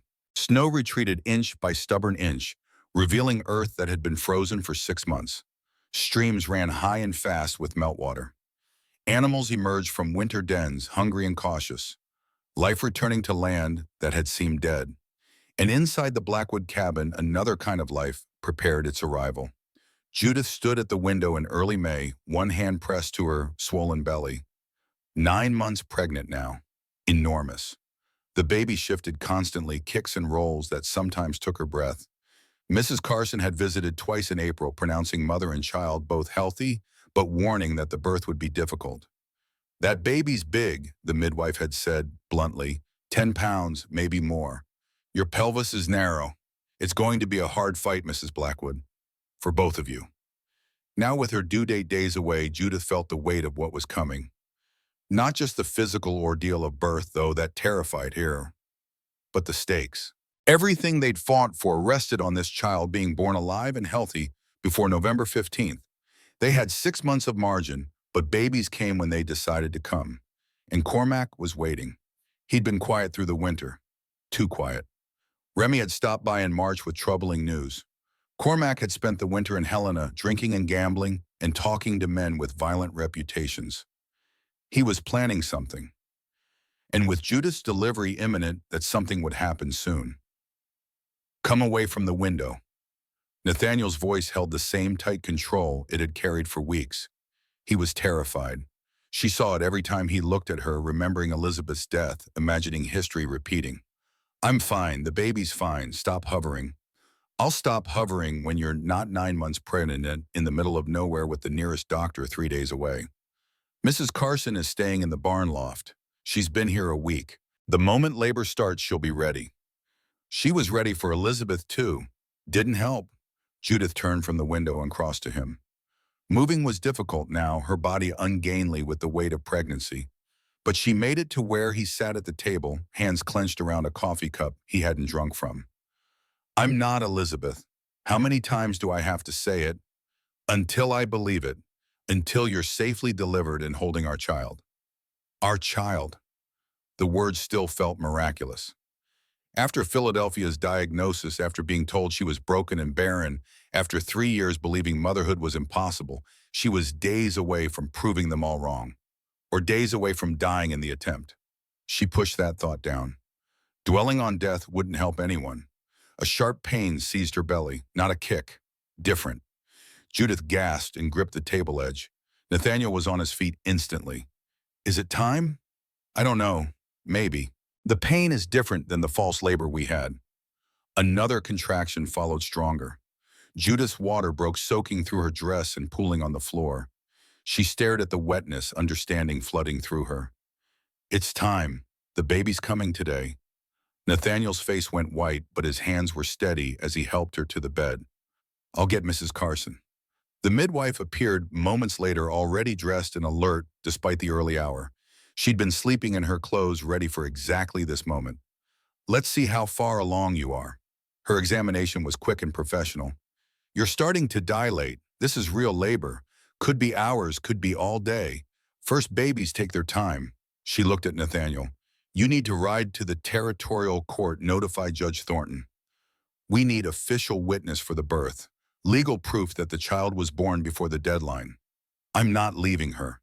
You have to. The law requires documentation. Ride hard, you can be back by evening. I'll take care of your wife. Nathaniel looked torn between duty and fear. Judith made the decision for him. Go, bring the judge. I'll believe fine. Mrs. Carson has delivered hundreds of babies. Not hundreds like you. Then I'll be her greatest success story. Judith tried to smile through the pain of another contraction. Go, fast as you can. I need you back before this baby decides to arrive. He kissed her forehead, grabbed his rifle and coat, and was gone. The sound of his horse fading into mourning echoed the fear in Judith's chest. But Mrs. Carson was all business. No room for fear or sentiment. Let's get you comfortable. This is going to be a long day. The hours crawled past with agonizing slowness. Contractions came and went, growing stronger, but not yet unbearable. Mrs. Carson monitored progress, felt the baby's position, offered water and encouragement. Judith paced when she could, rested when she couldn't, and tried not to think about all the ways this could end badly. By afternoon, the contractions were 5 minutes apart. Hard enough that Judith had to breathe through them, grip the bedpost, focus on not screaming. Mrs. Carson pronounced her 8 centimeters dilated. Almost time to push. You're doing well, the midwife said. Better than most. Your body knows what to do. Then why does it hurt so much? Because birth is meant to hurt. It's the body's way of focusing every resource on one task. Pain keeps you present, keeps you fighting. Another contraction, harder. Judith felt something shift low in her belly, felt pressure that hadn't been there before. The baby's moving down, won't be long now. That was when they heard the horse. Single rider coming fast. Relief flooded through Judith. Nathaniel was back. The judge was here. Everything would be documented and legal. But the footsteps on the porch were wrong. Too light, too unsteady. And when the door crashed open, the face that appeared wasn't Nathaniel's or Judge Thornton's. Cormac Blackwood stood in the doorway, wild-eyed and holding a gun. "Where's my uncle?" His words slurred slightly, drunk or close to it. Mrs. Carson stepped between Cormac and Judith. "You need to leave. This woman is in labor." "I know she's in labor. That's why I'm here. That baby is the only thing standing between me and what's mine." "Mr. Blackwood, I'm ordering you to leave. A birthing room is no place for violence." "Violence? Cormac laughed high and unstable. "I'm not here for violence. I'm here to wait, to see if she survives, because if she doesn't, if that baby doesn't, my uncle loses everything. And I get the land that should have been mine from the start." Judith, in the grip of another contraction, couldn't speak, but her mind raced. He wasn't going to kill her directly. He was going to wait for nature to do his work. Wait for the difficult birth Mrs. Carson had warned about. Wait for Judith to die the way Elizabeth died. And if the baby survived without its mother, Cormac would find a way to ensure it didn't survive long. Mrs. Carson's hand moved toward the medical bag where she kept instruments, where she also kept a small pistol for emergencies. But Cormac saw the movement. "Don't." His gun steadied on the midwife. "Step away from the bag. Sit in that chair and keep your hands where I can see them. I can't deliver this baby from a chair. She needs help." "Then she better hope she can deliver it herself, because you're not touching her while I'm standing here." Another contraction seized Judith, massive and overwhelming. This one didn't fade. It built and built until she thought her body might tear apart. A scream ripped from her throat. Mrs. Carson half rose from the chair. "She's in transition. The baby's coming now. Let me help her or they'll both die." Maybe that's how it should be. Maybe this was never meant to work out. Footsteps thundered outside. The door exploded inward. Nathaniel and Remy Thornwood burst through, rifles raised. Behind them, Judge Thornton hesitated on the porch. Nathaniel took in the scene in one glance. Cormac with a gun. Mrs. Carson held at bay. Judith on the bed, clearly in active labor. His face went from shock to rage in an instant. "Put the gun down, Cormac." "Why, so you can take everything that should be mine, so you can get away with letting my mother die while you built your precious legacy. This isn't about Rebecca anymore. This is about you choosing bitterness over healing. Easy for you to say when you're not the one who found his mother's body, when you're not the one who grew up in poverty while you lived like a king in these mountains." Remy moved slowly to the side, trying to get an angle on Cormac without risking a shot that might hit Judith or Mrs. Carson. But Cormac tracked his movements, swinging the gun between threats. "Everyone stay where they are or I start shooting." Another massive contraction gripped Judith. This time she couldn't hold back the scream. The pain was beyond anything she'd imagined, like her body was being split in two. Mrs. Carson, desperation in her voice. "The baby's crowning. She's going to deliver right now, whether we're ready or not. Let me help her." No. Then you'll watch her tear apart from the inside. Is that what you want? To watch another woman die in this cabin? To have that on your conscience along with everything else? Something flickered in Cormac's eyes. Doubt. Grief. The ghost of the boy who'd found his mother dead. Nathaniel saw the opening and moved. He lunged for Cormac, not for the gun, but for the man himself. They went down hard wrestling for control. The gun skittered across the floor. Remy dove for it, came up aiming at Cormac. Don't move, or I'll put a hole through you, Mrs. Carson was already at Judith's side checking the baby's position.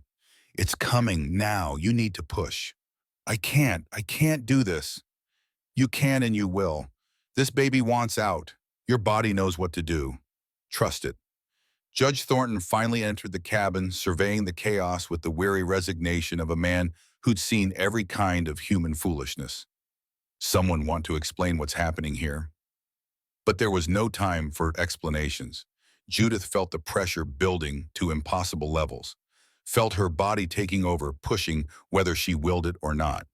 Mrs. Carson's voice guided her, steady and sure. That's it. Push. Use that strength. Show this baby what Montana timber means. The pain was beyond pain. It transcended into something else, something primal and vast. Judith pushed with everything she had, pushed and screamed and felt herself tearing, but couldn't stop, wouldn't stop, because the baby was coming and nothing else mattered. Heads out, one more push, just one more. Judith bore down with the last of her strength, felt something massive move through her, felt herself split, and heard Mrs. Carson's sharp intake of breath. Then another sound, the most beautiful sound in the world.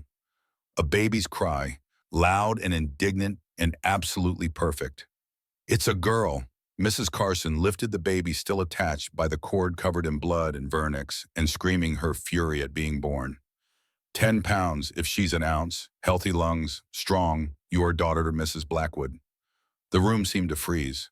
Cormac, held down by Nathaniel and Remy, stared at the newborn with an expression of pure devastation. All his plans, all his bitterness, rendered meaningless by 10 pounds of squalling infant. Mrs. Carson cut the cord, cleaned the baby quickly, and placed her on Judith's chest. The weight of her daughter, the reality of her daughter, crashed over Judith like a wave. She'd done it. Against every prediction, every diagnosis, every person who'd said she was broken, she'd done it. Hello, Eleanor. Her voice came out rough from screaming. I'm your mother, and we both survived. Nathaniel, still pinning Cormac, looked at his daughter with wonder and terror mixing in his expression. A living child, an heir, everything he'd hoped for lying on his wife's chest and crying with indignation at the world. Judge Thornton stepped forward, his official capacity overriding the violence and chaos. Mrs. Carson, time of birth, 4:17 in the afternoon, May 4th, 1874. Sex of child, female, approximately 10 pounds, healthy by all appearances. Name, Judith looked at Nathaniel. They discussed this during the long winter. Eleanor Rebecca Blackwood, Eleanor for Nathaniel's mother, Rebecca for the sister he lost. Cormac made a sound like a wounded animal. Naming the baby for his mother, the woman Nathaniel had failed to save, was salt in a wound that had festered for 22 years. I need to examine you, Mrs. Carson said quietly to Judith. Make sure the bleeding is normal. Make sure everything came out that should have. The examination was uncomfortable and undignified. Judith held Eleanor close while Mrs. Carson worked. After several minutes, the midwife sat back. You tore, bad tearing. I'll need to stitch you, but the bleeding is slowing. The womb is contracting properly. You are going to survive, Mrs. Blackwood. The words didn't fully register at first. Then they did. She was going to survive. She and Eleanor both. Philadelphia had been wrong, not just about conception, about everything. Judge Thornton pulled out a leather document case and began writing. Eleanor Rebecca Blackwood, born May 4th, 1874, to Nathaniel and Judith Blackwood. Witnessed by myself, Judge Harrison Thornton of the Montana Territorial Court, and Abigail Carson, licensed midwife. He looked up. The birth is documented. The land claim requirement is satisfied. Mr. Blackwood, your property is secure. Cormac, still restrained on the floor, began to weep. Not angry tears, broken ones. It's over. 22 years of waiting and it's over. I get nothing. Nathaniel slowly released him and stood. He looked at his nephew, at the man who'd poisoned his horses and tried to drive off his cattle, and stood by hoping Judith would die. Looked at him and saw not an enemy, but a wounded boy who'd never healed. Remy let him up. Remy's eyes narrowed. He tried to kill your wife and child. He tried to reclaim what he thought was his. Let him up. Cormac rose slowly, defeat written in every line of his body. He expected violence, expected to be thrown off the property or worse. What he didn't expect was what Nathaniel said next. You're right. I failed your mother. I sent money when I should have gone myself. I chose building this land over protecting family, and it cost Rebecca her life. Finally, you admit it. I've always admitted it, to myself, to Judith, to God. I just never said it to you. Nathaniel's voice was steady. So here it is. I'm sorry, Cormac. I'm sorry I wasn't there when your mother needed me. I'm sorry you grew up in poverty while I prospered. I'm sorry you found her body. I'm sorry for all of it. Sorry doesn't give me back those years. No, it doesn't. Nothing can. Nathaniel gestured at baby Eleanor, still crying on Judith's chest. But I can give you a choice. Walk away now. Hate me forever. Spend the rest of your life bitter about what you didn't get. Or stay. Work this land with me. Become part of the family you say you wanted. Cormac stared at him. You can't be serious. Judge Thornton, what's the sentence for attempted harm to a pregnant woman? Prison time. 3 to 5 years most likely. And if I don't press charges, then he walks free.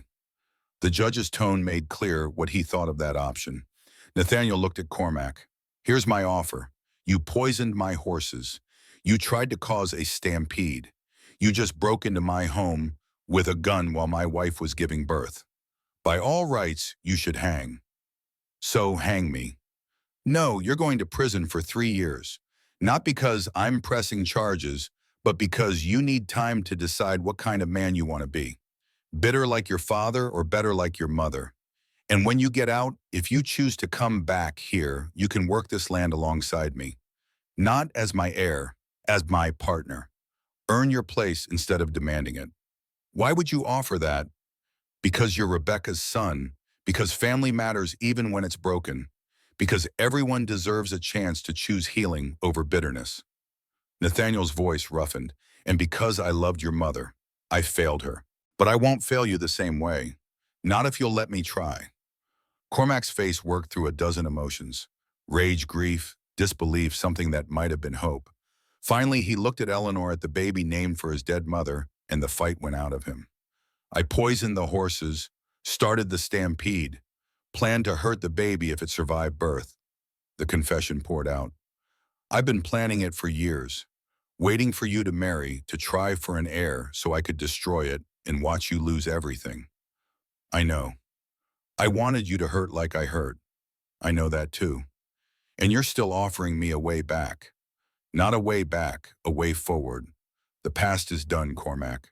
We can't change it, but we can choose what happens next. Judge Thornton cleared his throat. Mr. Blackwood, are you certain about this? The man just confessed to multiple crime.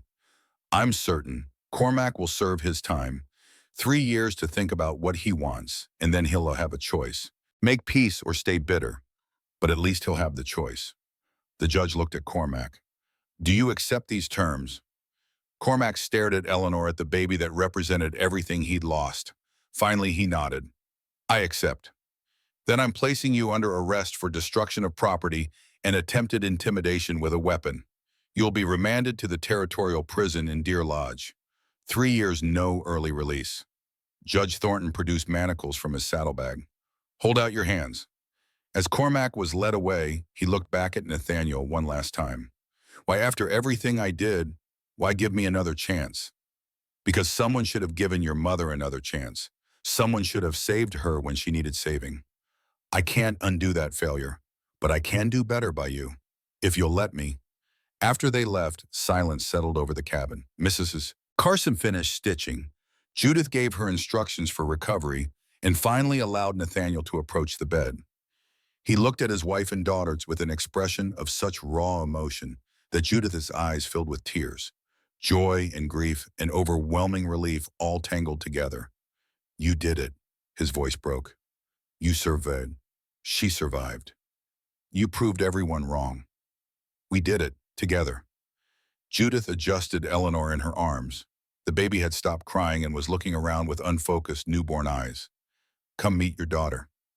Nathaniel sat carefully on the bed and touched Eleanor's tiny hand. She gripped his finger with surprising strength. She's so small. 10 pounds is not small. Compared to you, everything's small. He leaned down and kissed Judith's forehead, then Eleanor's. Thank you for risking everything, for being stronger than Philadelphia said you could be, for giving me what I thought I'd never have again.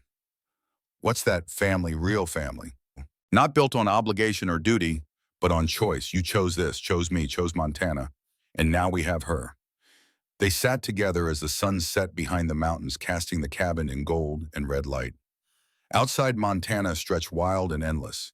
Inside, three people who'd been broken in different ways had found a way to become whole. 2 weeks after Eleanor's birth, visitors began arriving. Father Declan Donnelly rode up first, come to baptize the baby and check on Judith's recovery. I heard what happened, he said, cradling Eleanor with the gentle competence of a man who'd blessed hundreds of children. Cormac breaking in during the birth, the judge having to arrest him.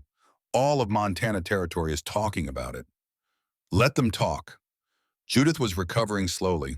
The tearing had been severe and moving was difficult, but she was alive. She was healing. And every time she looked at Eleanor, the pain seemed insignificant. Declan performed the baptism with water from the mountain creek, speaking the ancient words over Eleanor's head. I baptize you in the name of the Father, and of the Son, and of the Holy Spirit. He made the sign of the cross on her forehead. Welcome to the family of God, Eleanor Rebecca. After the ceremony, he sat with Judith on the porch while Nathaniel tended animals. Do you regret it? Declan asked. Leaving your vows, choosing this hard life. Judith looked at the mountains at the cabin she now called home, at Nathaniel working in the distance. I thought leaving the convent meant leaving home, but Father, I feel closer to him here than I ever did behind those walls. Perhaps God called you to a different kind of service. Not contemplation, but action. Not prayer alone, but prayer made flesh through work and sacrifice. I was told I was broken, that my body couldn't do what women's bodies should do. And what do you believe now? Judith adjusted Eleanor in her arms. The baby was sleeping peaceful and perfect. I believe broken is just another word for different, and different is what survives out here. Declan smiled. You've become quite the philosopher, Mrs. Blackwood. I've become quite the mother. That's philosophy enough. The next visitor was Abigail Brennan from the trading post, bringing gifts from the frontier community. Cloth for diapers, a hand-carved cradle, jars of preserved food to help Judith through her recovery. Words all over the territory, Abigail said. The nun who proved the doctors wrong. The woman too big for Philadelphia who gave birth to the biggest baby I've ever helped deliver. You're famous, Mrs. Blackwood. I just wanted to survive. You did more than survive. You showed every woman who's been told she's too much or not enough that maybe the problem isn't us. Maybe it's the measuring stick. Other women came too. Mary Henderson, the young pregnant woman Judith had met at the trading post, brought questions about labor and delivery. Other mothers brought their own stories of difficult births survived. And slowly Judith realized she'd become something unexpected. Not just a mother, but a source of hope for women who'd been told they were wrong. One afternoon, 3 weeks after the birth, Judith sat at the table and pulled out pen and paper. She had letters to write, debts to settle with the past. The first was to Mother Superior in Philadelphia. Reverend Mother, I write to inform you of the birth of my daughter, Eleanor, Rebecca Blackwood, born May 4th, 1874. The calling you sent me toward was not what either of us expected, but it was what God intended. I do not ask forgiveness for leaving my vows. I ask that you remember me as proof that God's plans are bigger than our understanding, and that broken is sometimes just another word for blessed. Respectfully, Judith Whitmore Blackwood. The second letter was harder. She addressed it to the medical practice in Philadelphia, where she'd been examined and declared defective gentleman. I was examined by your colleague in 1869 and declared incapable of childbirth due to malformed anatomy. I write to inform you that your diagnosis was incorrect. My daughter, 10 pounds at birth, arrived healthy after a difficult but successful delivery.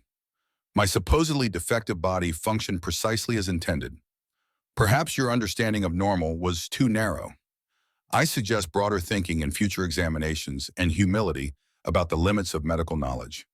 Mrs. Judith Blackwood, Montana Territory. She sealed both letters and gave them to Nathaniel to mail next time he went to town. Then she opened her journal, Agnes's gift, now filled with her own truth. I came to Montana believing I was broken. I learned instead that broken is a word people use when you don't fit their expectations. My body wasn't broken. It was built for this life, for this place, for this purpose. I've carried a child the doctor said was impossible. I've survived a birth they said would kill me. And I've found in these mountains what Philadelphia could never give me, proof that I was exactly right all along. Not despite my differences, but because of them. Remy Thornwood visited in June, bringing fresh meat and news from the wider territory. He held Eleanor with surprising gentleness for such a rough man. She's strong, like her mother. He handed the baby back to Judith. Heard about Cormac. Heard Nathaniel gave him a choice instead of a noose. He did. That's either wisdom or foolishness. Time will tell which. You think Cormac will come back worse? Don't know. Prison either breaks a man or makes him. But I'll say this. Remy's pale eyes were serious. Nathaniel gave him something no one else ever did. A reason to be better instead of bitter. Whether Cormac takes that gift, that's on him now. After Remy left, Judith pondered his words. Cormac in prison, working through 22 years of rage and grief. Would he emerge healed or hardened? Would Nathaniel's offer of redemption matter? Or would old wounds prove too deep to ever close? Only time would answer. And time, Judith had learned, was Montana's most valuable commodity. The summer passed in a blur of new motherhood. Eleanor grew rapidly, gaining weight and strength with each week. She was an easy baby considering her size. Slept well, nursed eagerly, cried only when she needed something. Judith fell into the rhythm of caring for an infant while slowly recovering her own strength. By September, she could walk without pain.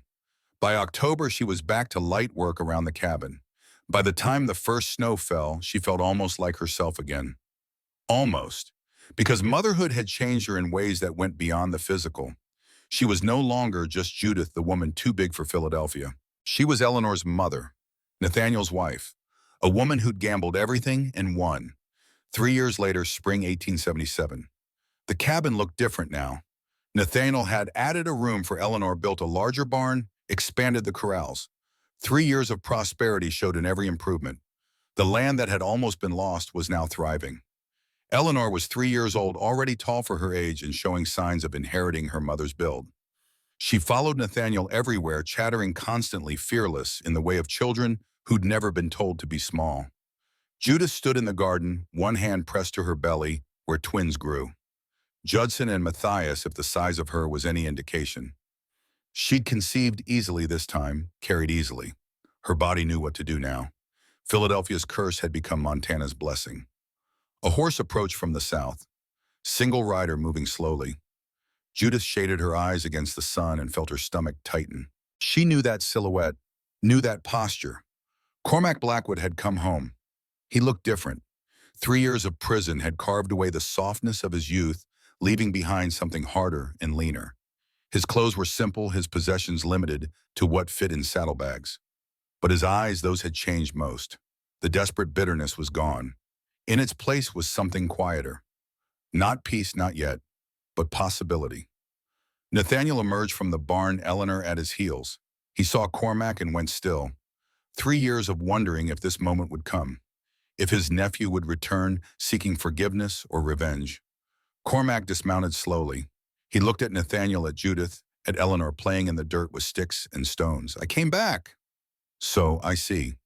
Spent 3 years thinking about what you said, about choosing what kind of man to be. Bitter like my father, or better like my mother. Cormac's voice was rough, unused to extended speech.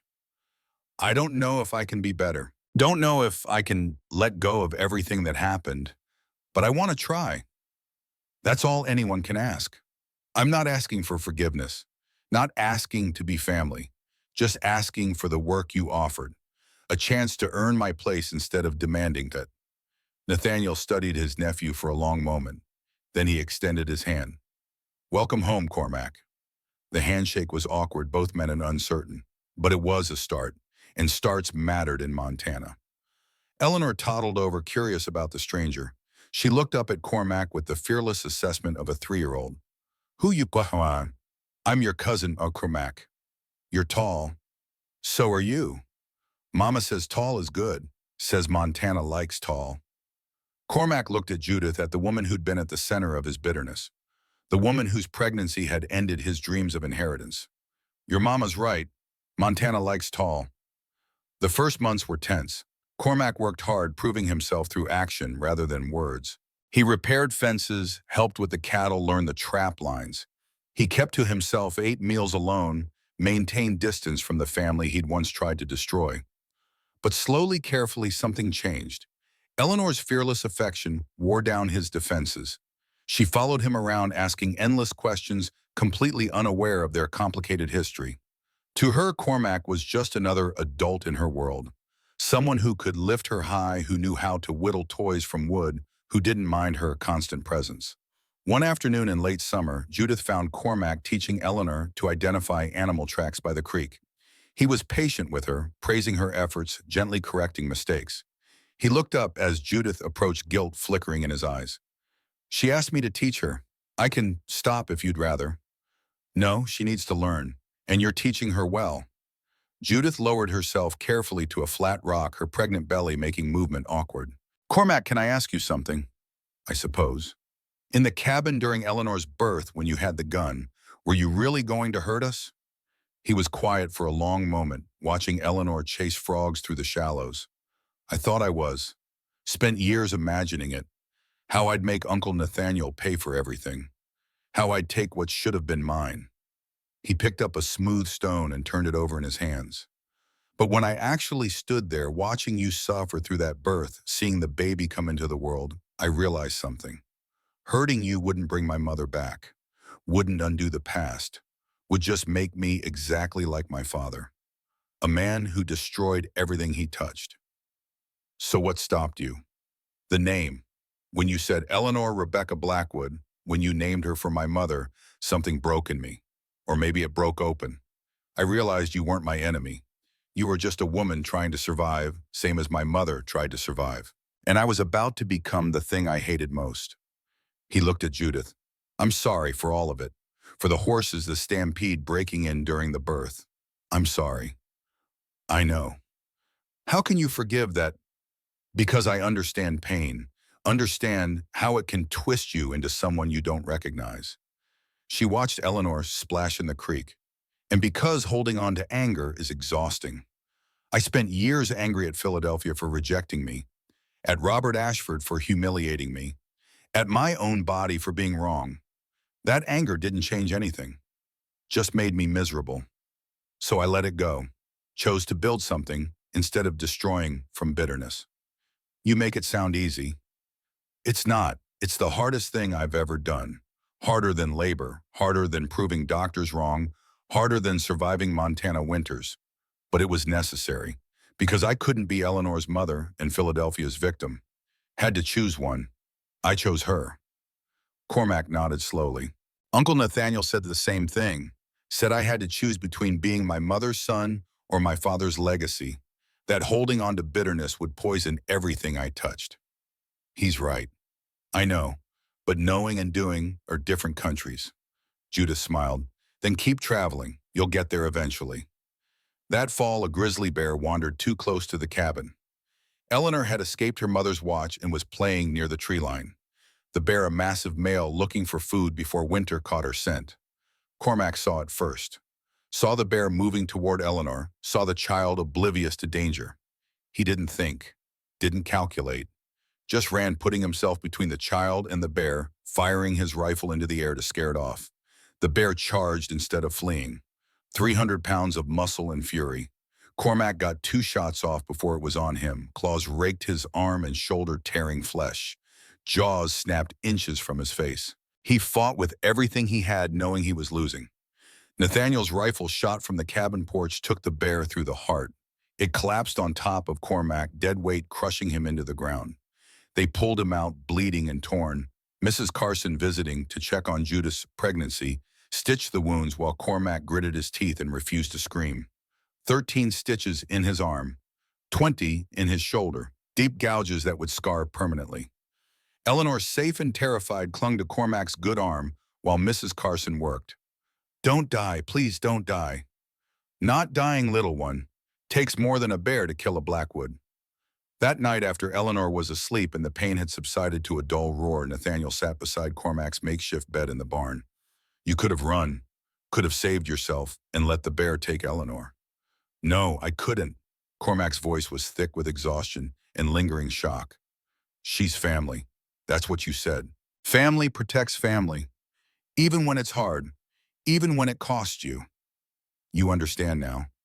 I understand that being angry at you for not saving my mother while I stood by and almost let Eleanor die would make me the worst kind of hypocrite." He turned his head to look at Nathaniel. "I understand that what happened to my mother wasn't your fault. You sent help. She didn't take it. And I can hate my father for killing her, but I can't hate you for failing to stop what you didn't even know was happening." "Thank you." Nathaniel's voice was rough. "For saving Eleanor, for choosing her life over your safety, for being the man your mother would be proud of." "I'm trying. God knows I'm trying." 3 months later, when the twins Judson and Matthias were born healthy and huge, and screaming with fury at the world, Cormac was there. He held them awkwardly, his scarred arm still healing, and looked at Nathaniel with something like peace. "Your family keeps growing. Our family. You're part of it now, Cormac. If you want to be." "I do. I don't deserve it, but I want it." "Deserving has nothing to do with it. Family isn't about deserving, it's about choosing, and we choose you." 5 years after Cormac's return, summer 1882, the Blackwood land had transformed. The original cabin was now a large house with multiple rooms. The barn had been rebuilt and expanded. Corrals held 24 horses and 50 head of cattle. Fields produced hay and grain. What had been one man's survival claim was now a working ranch that employed 3 hired hands. Judith stood on the porch watching her children play in the yard. Eleanor, now 8 years old and already 5'6", was teaching her 5-year-old twin brothers how to rope a fence post. Judith's 4th pregnancy showed in the swell of her belly, due in 3 months. Cormac worked alongside Nathaniel, both men checking fence lines in the distance. Over 5 years, Cormac had gone from bitter nephew to trusted partner. He'd married Abigail Brennan's daughter, Sarah, a widow with a young son. They lived in a cabin on the eastern edge of the property, part of the Blackwood land, but separate enough for independence. Every Sunday, the whole family gathered for dinner. Nathaniel and Judith, their 4 children, Cormac and Sarah, and her son, sometimes Remy, dropping by with fresh game. Sometimes Declan Donnelly stopping in on his circuit. A community built from broken pieces that had somehow become whole. That evening, after the children were asleep, Judith sat at the table with the journal Agnes had given her 9 years ago. It was full now, every page covered with her truth. She turned to the last blank page and wrote, "They said I was broken. Too big for society, too wrong for normal life, incapable of being wife or mother. They measured me against standards I could never meet and declared me inadequate. I came to Montana Territory believing those declarations. Believing I was Philadelphia's failure, that my body was defective, that my only value was in service to others, since I could never have the normal life I wanted. I was wrong. They were wrong, all of them. My body wasn't broken. It was built for this life, for survival in harsh land, for bearing strong children who won't break under Montana's demands, for proving that different isn't defective, it's just different. I've delivered 4 babies. I've survived births the doctors said would kill me. I've built a life in a place that doesn't care about Philadelphia's standards. I've become a midwife to frontier women, helping others prove they're not broken either. And I've learned the most important lesson of all: strength isn't about fitting in. It's about finding where you belong and refusing to apologize for taking up space.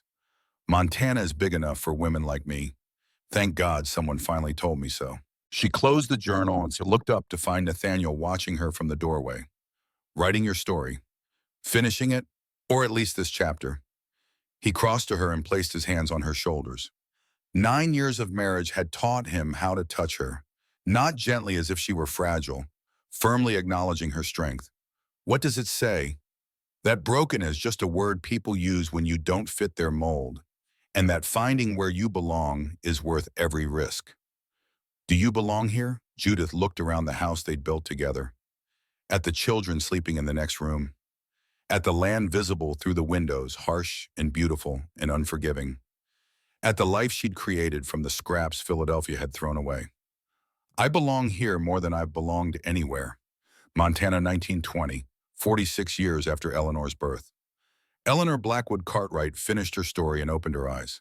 Wesley, her grandson, sat on the porch rail with tears streaming down his face. That's what happened. Great-Grandma Judith really did all that. Every word true, and I was that baby Wesley, born into chaos, named for a legacy of strength, born to a mother the world called broken, who proved them all wrong. Where is she now? Eleanor's face softened with grief. She passed 2 years ago, 73 years old, died in this house in the bed she shared with your great-grandfather for 46 years, surrounded by children and great-grandchildren who exist because she refused to believe Philadelphia's lies. And great-grandfather Nathaniel died 6 months after her. Mrs. Carson said his heart just gave out, but I think he died of missing her. They were partners for so long, he didn't know how to exist without her. What about Cormac? Ran this ranch alongside Nathaniel for 30 years. Died 5 years ago, age 60, of pneumonia. But he died sober, at peace, surrounded by family he'd chosen instead of the bitterness he'd been born into. Eleanor stood and walked to Wesley. He taught my sons to trap and track. Taught me to stand up for myself when men tried to make me small. Became the uncle we all needed because Nathaniel gave him the chance to be better than his pain. Wesley wiped his eyes. And now I'm supposed to go back to school where everyone calls me names. Now you're supposed to go back to school knowing you come from Montana timber, from a woman who was told she was wrong and decided the world was wrong instead, from a legacy of strength that bends but never breaks. I'm tired of bending. Then don't bend. Stand tall, take up space, make them uncomfortable with how much room you require. Because Wesley being too much for small minds is not a flaw, it's a gift. Eleanor walked to the house and returned with a photograph. Judith at 60, tall and strong, surrounded by 20 grandchildren of varying sizes. Her face showed every year she'd lived, every hard winter, survived every baby delivered. But it also showed something else: satisfaction, pride, victory. This is what broken looks like after it stops believing the diagnosis. This is what happens when you find where you belong and build a life there. Your great-grandmother started with nothing but Philadelphia's rejection and a mountain man's desperate proposal. She ended with this: a family, a legacy, proof that different is exactly what survives. Wesley took the photograph, studying his great-grandmother's face. She looked strong. She was. Strongest woman I've ever known. And she'd tell you the same thing I'm telling you. The world will always have opinions about people who don't fit their molds. Let them. You're not here to fit. You're here to survive, to build, to prove that being too much is exactly enough. Montana timber. Montana timber? We bend in storms. We don't break. Wesley stood straighter, his 6'5" frame no longer hunched with shame. I can do that. You're a Blackwood. Of course you can. Eleanor smiled. Now go home. Tell your mother you're going back to school. And when those boys call you names, you remember. Your great-grandmother was called worse by better people, and she built an empire anyway. After Wesley left, Eleanor sat alone on the porch as sunset painted the mountains gold and red. She thought about her mother, about the legacy Judith had left behind. Not just land or wealth, though there was plenty of both, but something more valuable. The knowledge that breaking free of other people's expectations was the first step to discovering your own strength. 4 generations of Blackwoods had grown up hearing Judith's story: the nun who proved doctors wrong, the woman too big for Philadelphia who became exactly right for Montana, the broken thing that turned out to be whole all along. And every one of them, when faced with the world's cruel assessment of their differences, had the same weapon their great-grandmother had wielded: the absolute certainty that different wasn't wrong. It was just waiting for the right place to become right. Eleanor stood and walked to the graves on the hillside. Nathaniel and Judith buried side by side under Montana sky. Next to them, Cormac and his wife, Sarah. And beside them, Elizabeth and her unnamed baby, finally at peace after decades of rest. She placed fresh wildflowers on each grave and spoke to the dead as if they could hear. Wesley came today, struggling with the same thing you struggled with, Mama, being too much for the world to accommodate. I told him your story, told him about Philadelphia and the doctors and Robert Ashford, told him about Montana and Nathaniel and the baby no one thought you could have, told him everything. The wind moved through the pine trees carrying the scent of sage and summer grass. He's going back to school, going to stand tall instead of shrinking. Because you taught us that, Mama. You taught us that strength means taking up the space you need, not apologizing for existing. Eleanor touched the headstone, simple granite, carved with simple words. Judith Whitmore Blackwood, 1845 to 1918, Montana timber, beloved wife and mother. Thank you, Eleanor whispered, for being too stubborn to believe you were broken, for proving that different is what survives, for building a legacy strong enough to hold 4 generations of children who needed to know they weren't alone in being too much. She walked back to the house as stars began to appear. Inside, the photographs and journals and artifacts of Judith's life waited, the nun's habit carefully preserved. The medical journal Cormac had given her, its pages yellowed, but its words still legible. The letters to Philadelphia copies kept in Judith's careful hand. All of it proof that one woman's refusal to accept the world's verdict could change everything. Montana stretched dark and vast beyond the cabin windows. The same mountains that had tested Judith now sheltered her legacy. The same harsh land that had killed Elizabeth had let Judith thrive. Because strength came in forms Philadelphia couldn't measure. In women too big for society's boxes. In bodies that didn't break when everyone said they should. In Montana timber which bent in storms but never ever broke.